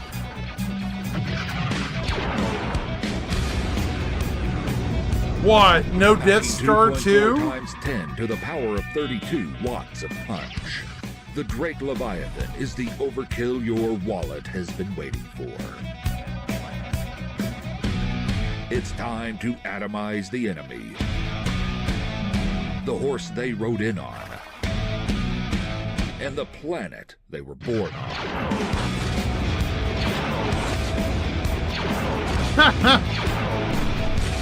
Then never, no matter how many times I watch this, it always brings a smile to my face. Leave it to us to open Pandora's box. We built something Douglas Adams couldn't think of. Unfortunately, it wouldn't be from Anvil. It would be from the space station's dock. Great, because it's got a fatal weakness. You can say goodbye to pirates. Nobody's going to rob something with its own gravitational pull. Cargo. You're carrying enough SCU to crash the stock market. Who will you sell it all to? We don't know. With 17 quadrillion cubic meters of spaceship yes, to get and lost it, you might forget where the bathroom is. But your 1.5 million crew will all. I can't believe CIG or somebody got this video deleted, but it keeps miraculously popping back up. Your own size. You're piloting a moon with a gun in it. Every ship in the galaxy is your bitch now. I mean, I'm just saying, guys, the copy of this video got deleted about 6 months ago, and the original creator basically got scared off the internet. True story. Because, you know, Disney or somebody got their pants in a twist. You know, that, oh yeah, we don't want him. Fire him. Do something to him. But, they just don't like fun. See, this is fun. This is a fun community video. People today have no chill and no idea of fun. Seriously. I'm not even joking. I mean,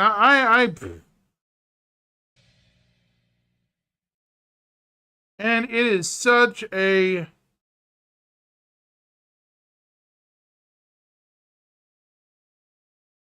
Yeah, the channel got taken down. Especially, yeah, after ruining Star Wars. Thank you. Thank you, Shimpasta. Yes. Yes. So much for this comment right now. I am going to download this video so I can be a royal butt right now and keep it, you know?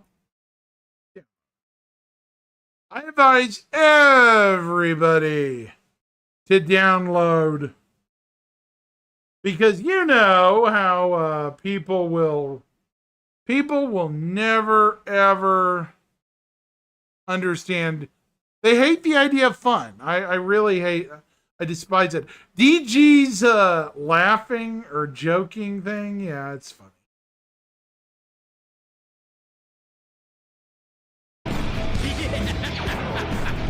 DG reacted to this video, and his reactions were absolutely priceless.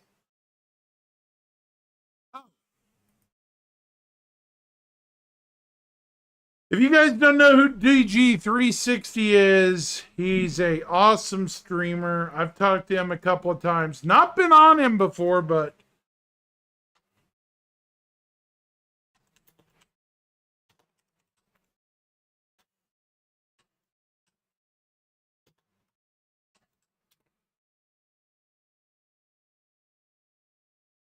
I even covered this video about a year ago or so. DG. This one? Letter from the Peaceful Ones? Yeah, this one that's in here? Yes. Time to get the show on the road and get professional. What you guys think? Let's do it. Oh yeah, it's glorious. Letters from the Peaceful Ones. By the way, this bold individual chat has not erased this from being online. I can find this post and all the knuckleheads that responded to him, which is so funny. I don't know what to think of this. I haven't read it yet, but I'm already thinking to myself, this.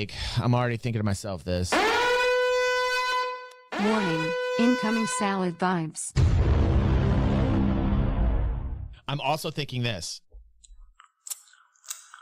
Salad vibes. I'm not quite sure what to expect from this, but I saw this in our Discord, and I wanted to read this a little bit here. This is from Professor Dr. Albert Hyperion, which is a great name, by the way. I mean, can we applause the name, please? That name is actually... Nah, pinky clap. Pinky clap. Wait, pinky clap. Pinky Dear clap. Sig, for some time now, we have been concerned about the direction the Star Citizen game experience is taking. Currently, we are seeing the peaceful content of the game being increasingly overshadowed by war, combat, and violence. I'm sorry, I have to This laugh. includes the big events like Siege of Orison, Jumptown, and Xeno Threat, as well as things like more and more aggressive NPCs appearing over. This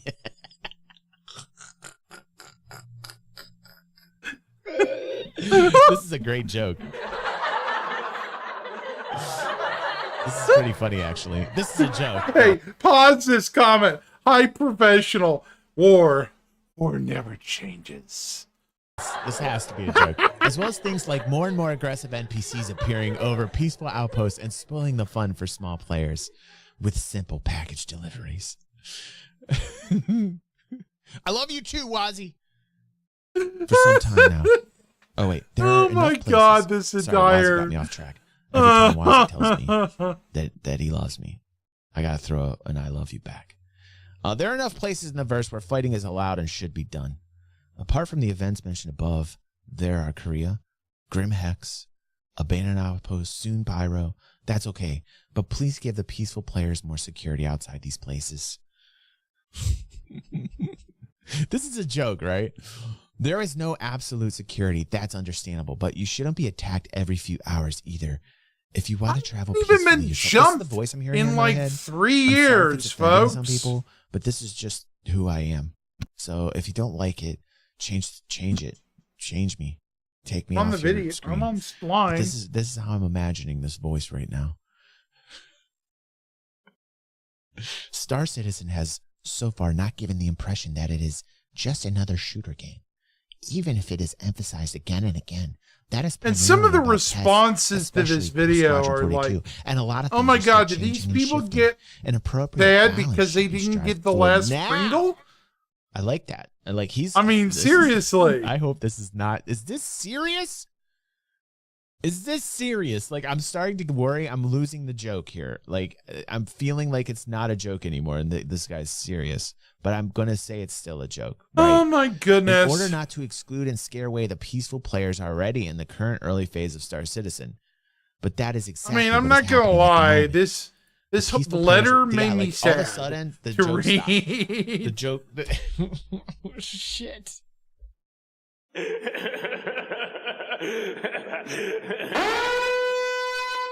Warning, incoming salad vibes.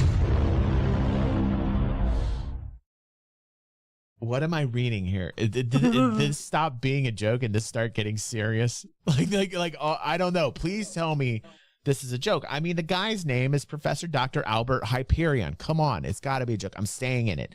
Somebody claims, listen to this, guys. This is an alt account from Morphologist.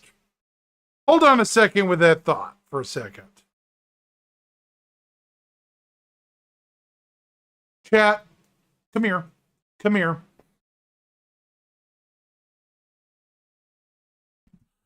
There's no way Morphologist would make himself that kind of an account because he would be targeted left and right and be called nerdologist all the time. Let's be real. Come on. That is no way Morphologist's account. No way. I refuse. Even though Mr. hates A2 bombers, cough, cough, cough. Yeah. Okay. Right. That's Morphologist. Nice try, but whatever. Anyways, back to our regularly scheduled laughs. It is a joke. And I'm going to read it like it's a joke. Not like I can't. It's a joke. And I'm going to read it like it's a joke. Not like. It's sounding weird. Please give a sign, especially to the peaceful community. Okay. What's going on here? Sounds like it was cutting out. Hang on a minute.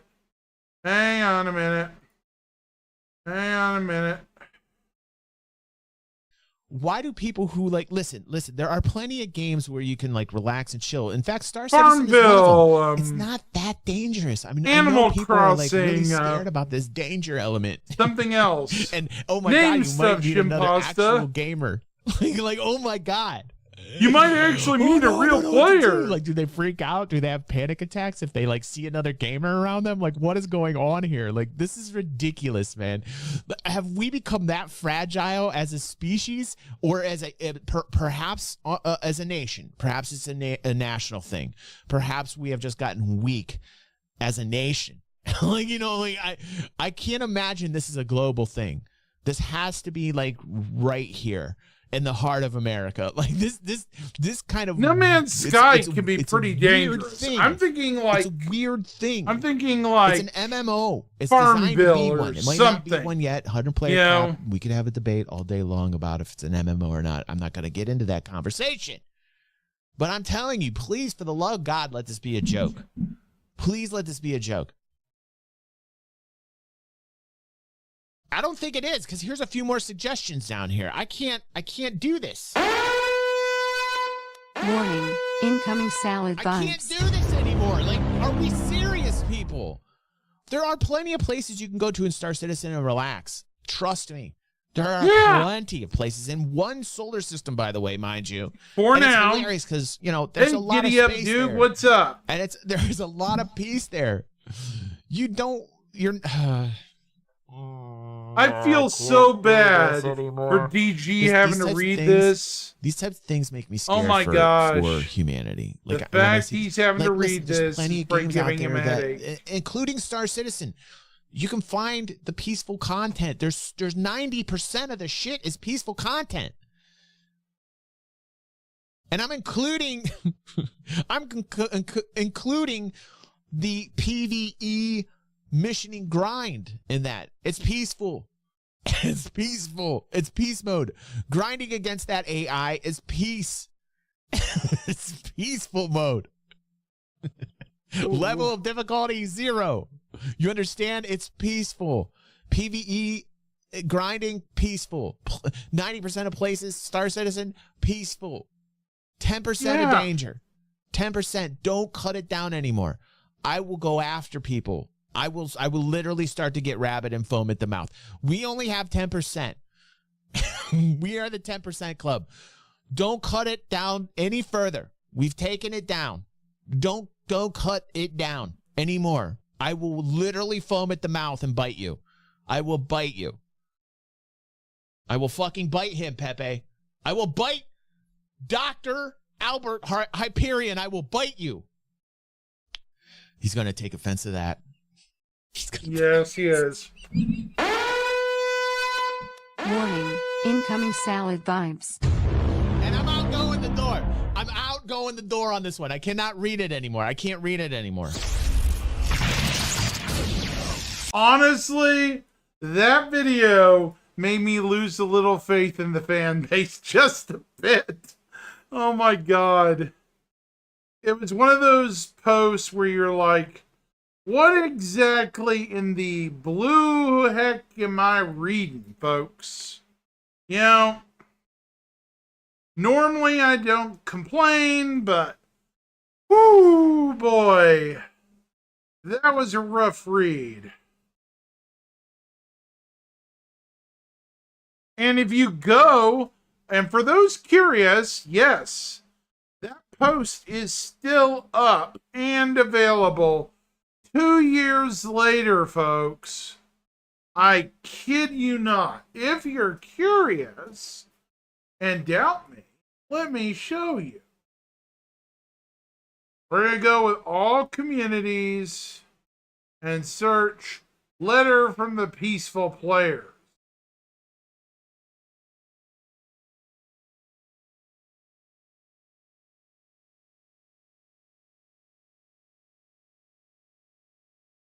It's beyond a year. It's all time. Or maybe it's gone. That's very curious.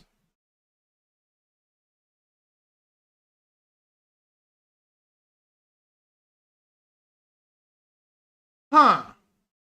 Maybe it is gone. I don't know.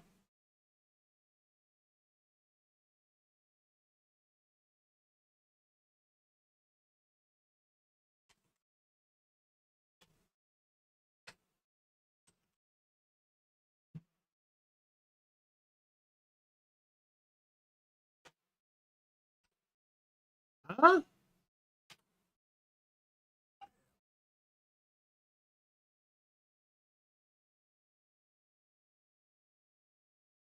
Interesting.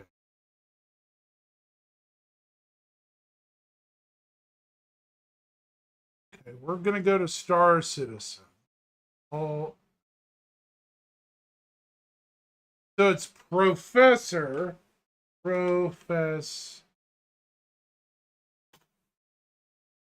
Dr. Oops. Interesting that you can't search for it anymore. That is curious.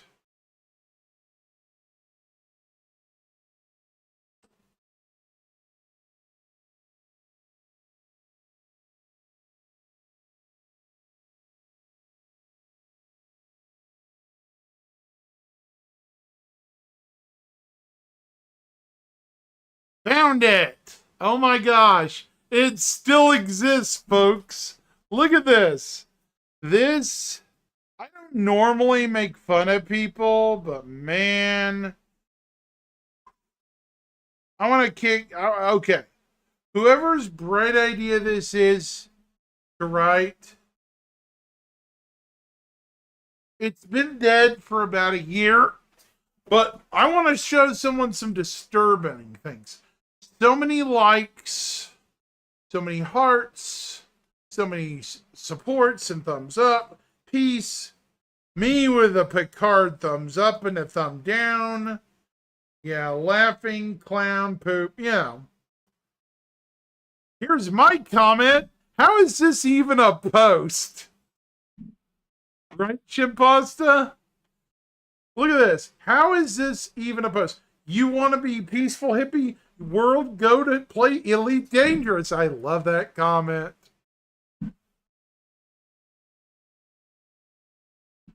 Go ahead, read through this, and look. Apparently, whoever wrote this got so butthurt that there were later responses after about a year.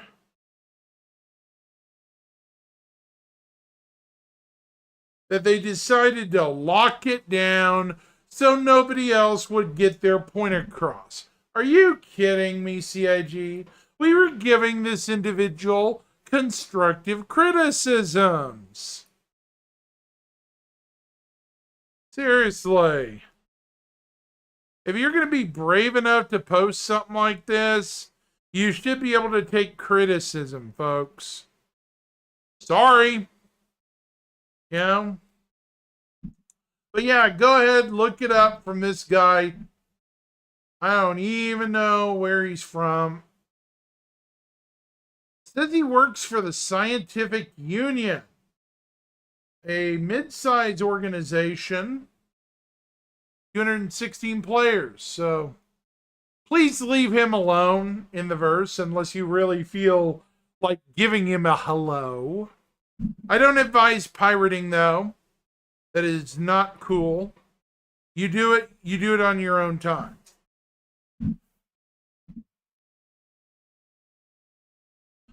But yeah, I agree with you there, Shimpasta. It is kind of goofy and hokey.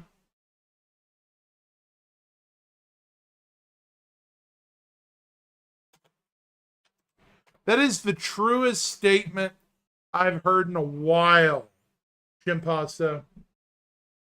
You're absolutely right. Absolutely right. A lot of people can't dish it what they give out in the kitchen, you know?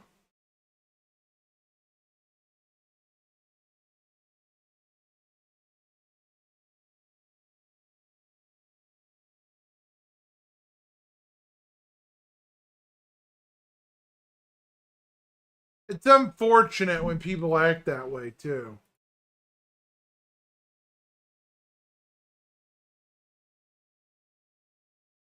Let me see.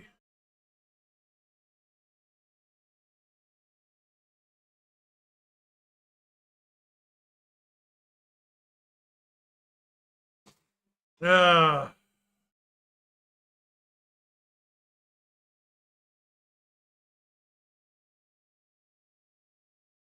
Oh my goodness.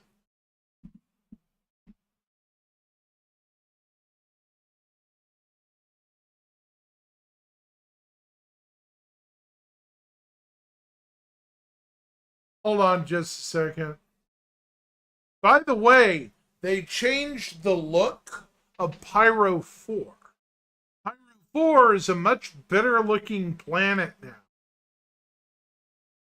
I didn't know if you caught that, Shimpasta. This is an earlier render. Right here. This is a much more recent one. Look at that. It's pretty. And this, look at this. I'm going to show you the current Pyro 4.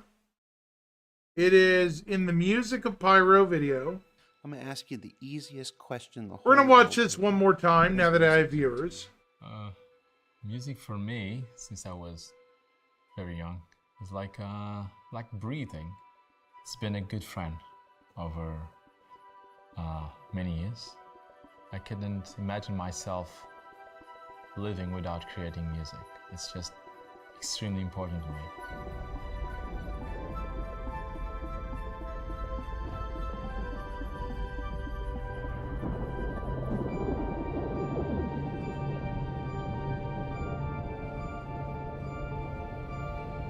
By the way, somebody leaked out, Shimpasta, the EPTU are of access to the captain's quarters of the Polaris at last. It's done. They just wrapped up the captain's quarters, folks. Or at least the first wipe with it. Jump points. I'm not allowed to show pictures, but the players are allowed to go in. And adventurous.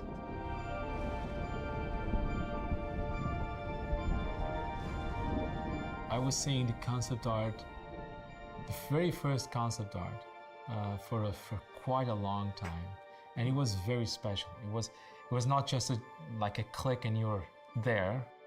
It was like an event by itself, and I think Star Citizen does it in a very beautiful way. And I wanted the music to feel exactly the excitement that I feel. You know, I'm when I look at surprised it for Luna the first Maria's time. not on tonight. I try to portray the music as if you were going to a different state of matter.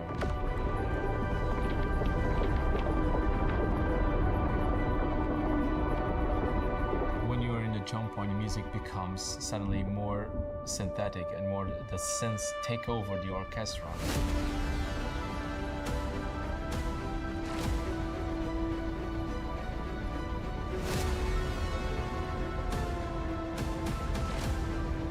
It is the weekend, yeah, true. You're somewhere else where laws of physics don't really apply.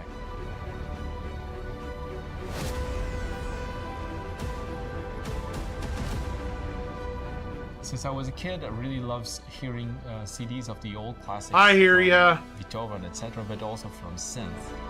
By the way, there's So I been tried some to changes. Make kind of an homage to the old school synth scoring.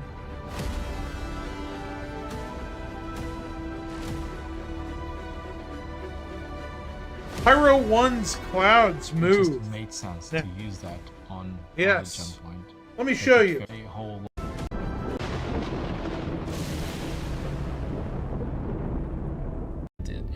It's not enough. Pyro 1 approach. The When you get out of storm quantum, swirls you like a planet just like a vortex. sphere. We thought that it would be great if there was like just a very small stinger just telling you what you're about to expect. As if an echo of the soul of the planet. The Making sure that Intrepid. you understand you are in the outskirts of Pyro 1. These planets We are wanted to be looking nicer ambiguous, so the and music nicer should as be time goes almost by. ambiguous because you don't know what to expect when you go down there. What will come up when I land and get out of the ship? If it's peaceful and there's no danger and there's nothing threatening you, then the track that I created, which is very, peaceful and beautiful, depending on the planet, of course, should come up. So it's like a three-stage approach. It's kind of almost like you're in a cinematic experience, going down to the surface. Do we lose cryogenics tonight? Where'd cryogenics go?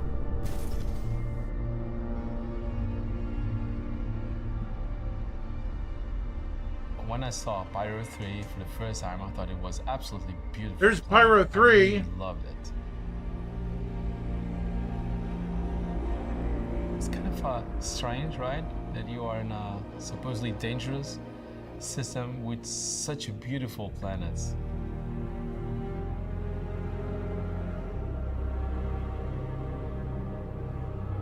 Oh, you're here? Okay, good. This is the planet where I believe we should merge orchestra with synths and vocals and just create a classy but modern experience.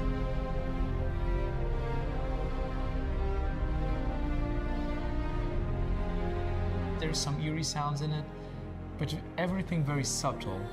I don't want people to feel, oh, this is so beautiful, or is it so scary? Right.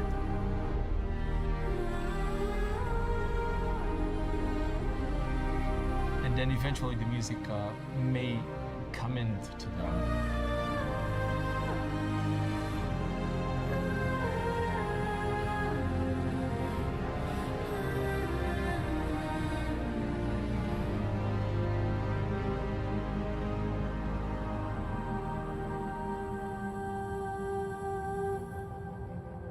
Pyro 4. Okay, look at this. Now that, folks, is how you do a ring world. Look at that. That is beautiful. Look at it compared to that old picture I showed you, Shimpasta. And that's a pretty ringed planet.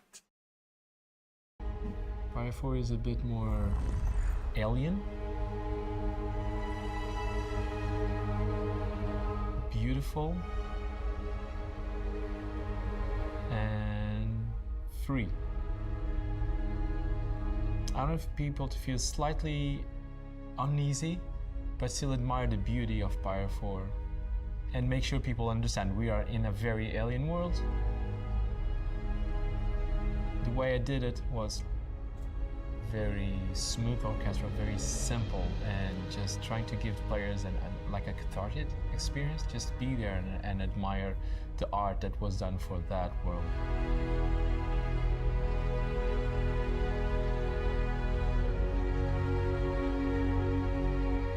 And then in the second part of the track, I'm a pianist, so I tried to use the synths, but in a pianist way, which is not so often used, because many times when you hear synth, either they are doing very long lines, like the old classics, or ARPs, which are automated arpeggios.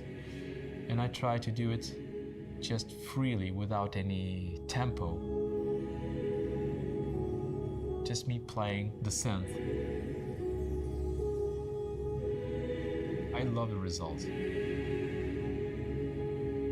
Clouds move. I want people, when they go to Pyro for the first time, I want people to feel that it's a completely new system, and it's a beautiful system.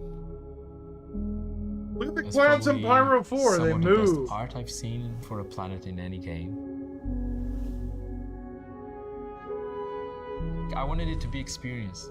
I hope people enjoy that. That's Pyro 1.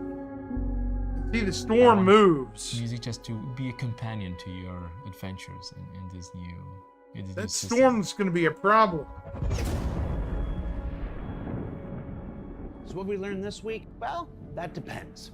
If you've never played Star Citizen before, you've learned that Pedro is our amazing composer for the persistent universe, that his work brings depth and emotion and the very essence of life itself to every adventure you undertake, and that his work gets more dynamic and ambitious every year.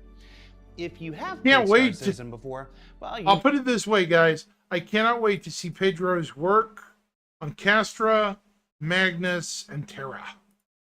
Cannot wait. How about you guys? Castra, Magnus, and Terra will be beautiful.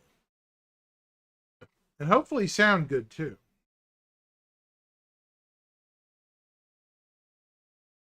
Yeah.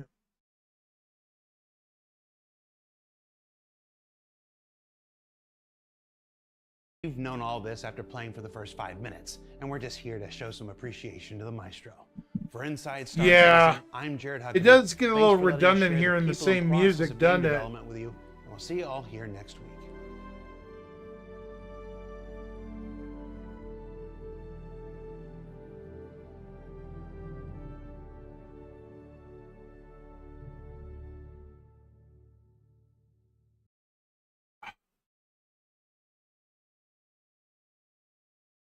Right.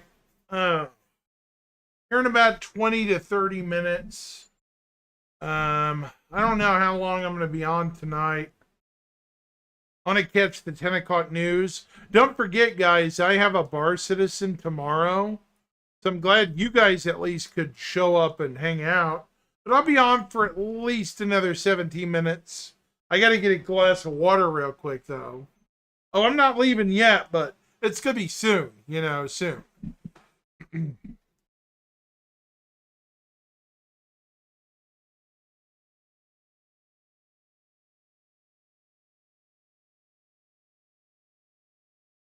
I will. I'll let you guys know what happened probably after the weekend. Probably won't be anything major, but we'll see.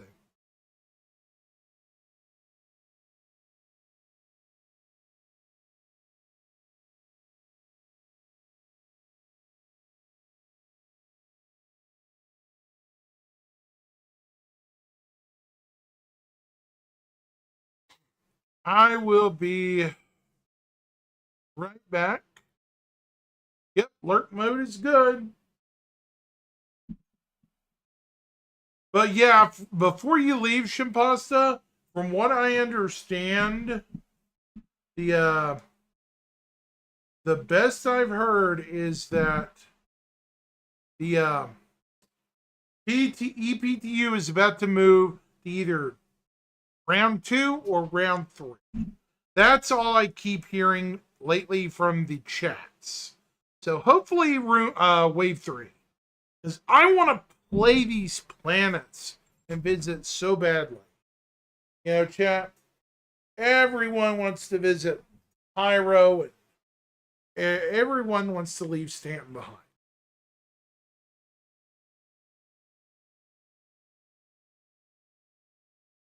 I'll be back. Be back. Right back here in a minute.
I'm coming back, chat. I'm back.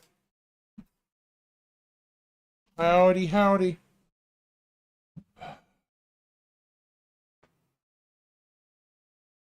Sorry about that. Oh my goodness.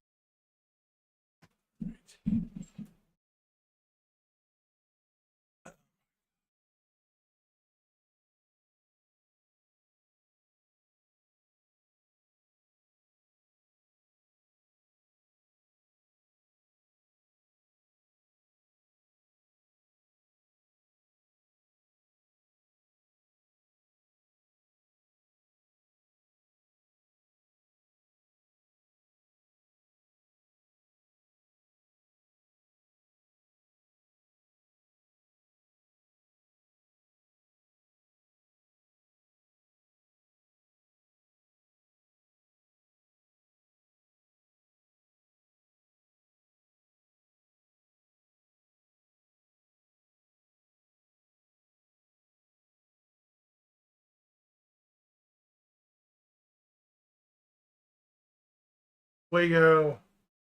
Hopefully, it's some better picture. I know.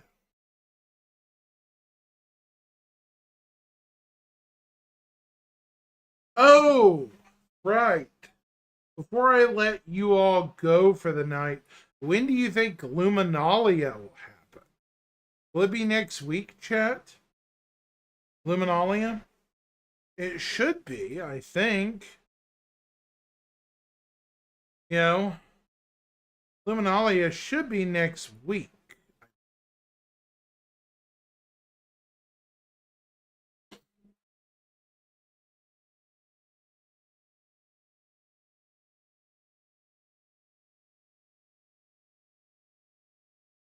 At least I hope so.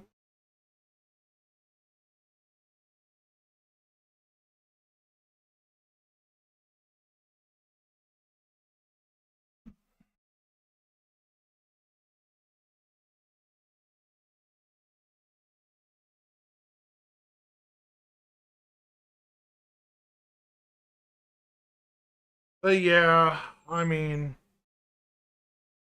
today was basically a catch-up day for me. You know, going over some fun stuff, some humor.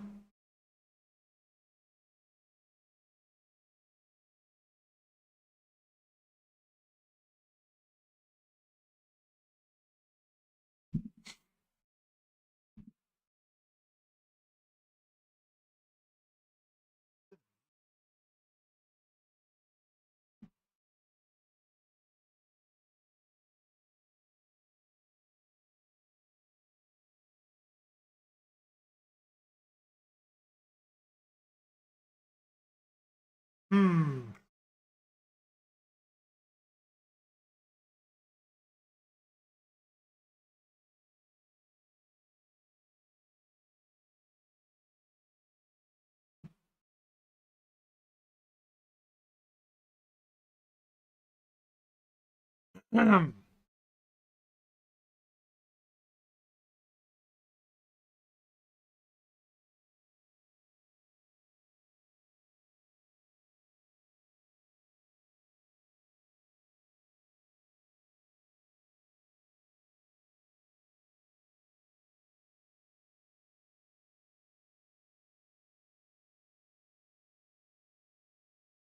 Hey, Creegenics, thanks for hanging out, man. I appreciate it, brother. Thank you for hanging out today. You have a good night, man.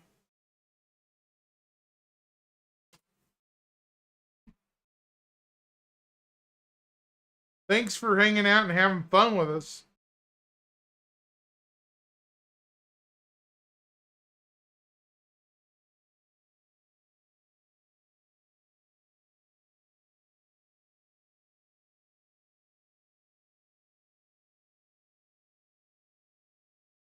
Anyways. Yeah, I'm getting a little beaten.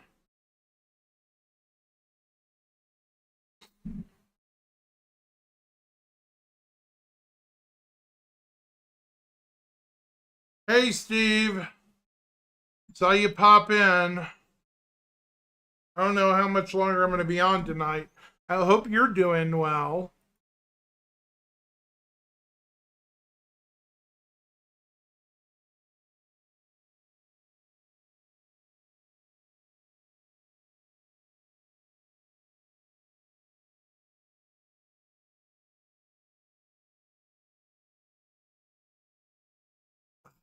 Man. Ooh.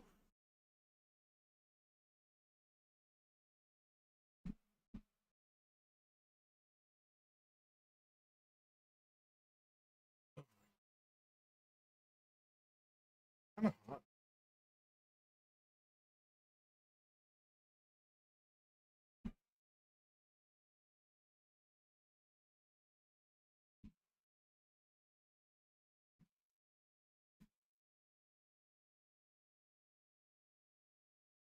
Hmm.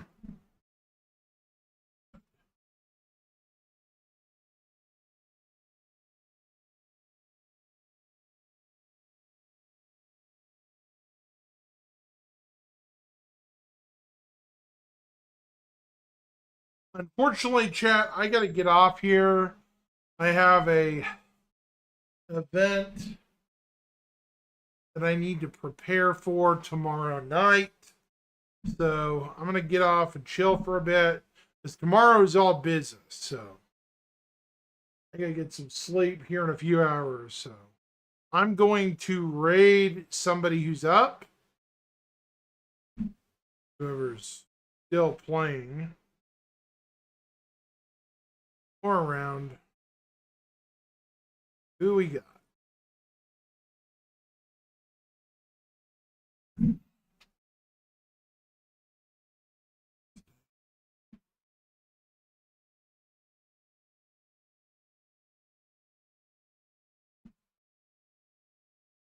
Go the 5-star. 5-star. Seems like a worthy raider. I'll catch y'all on the flip side. 07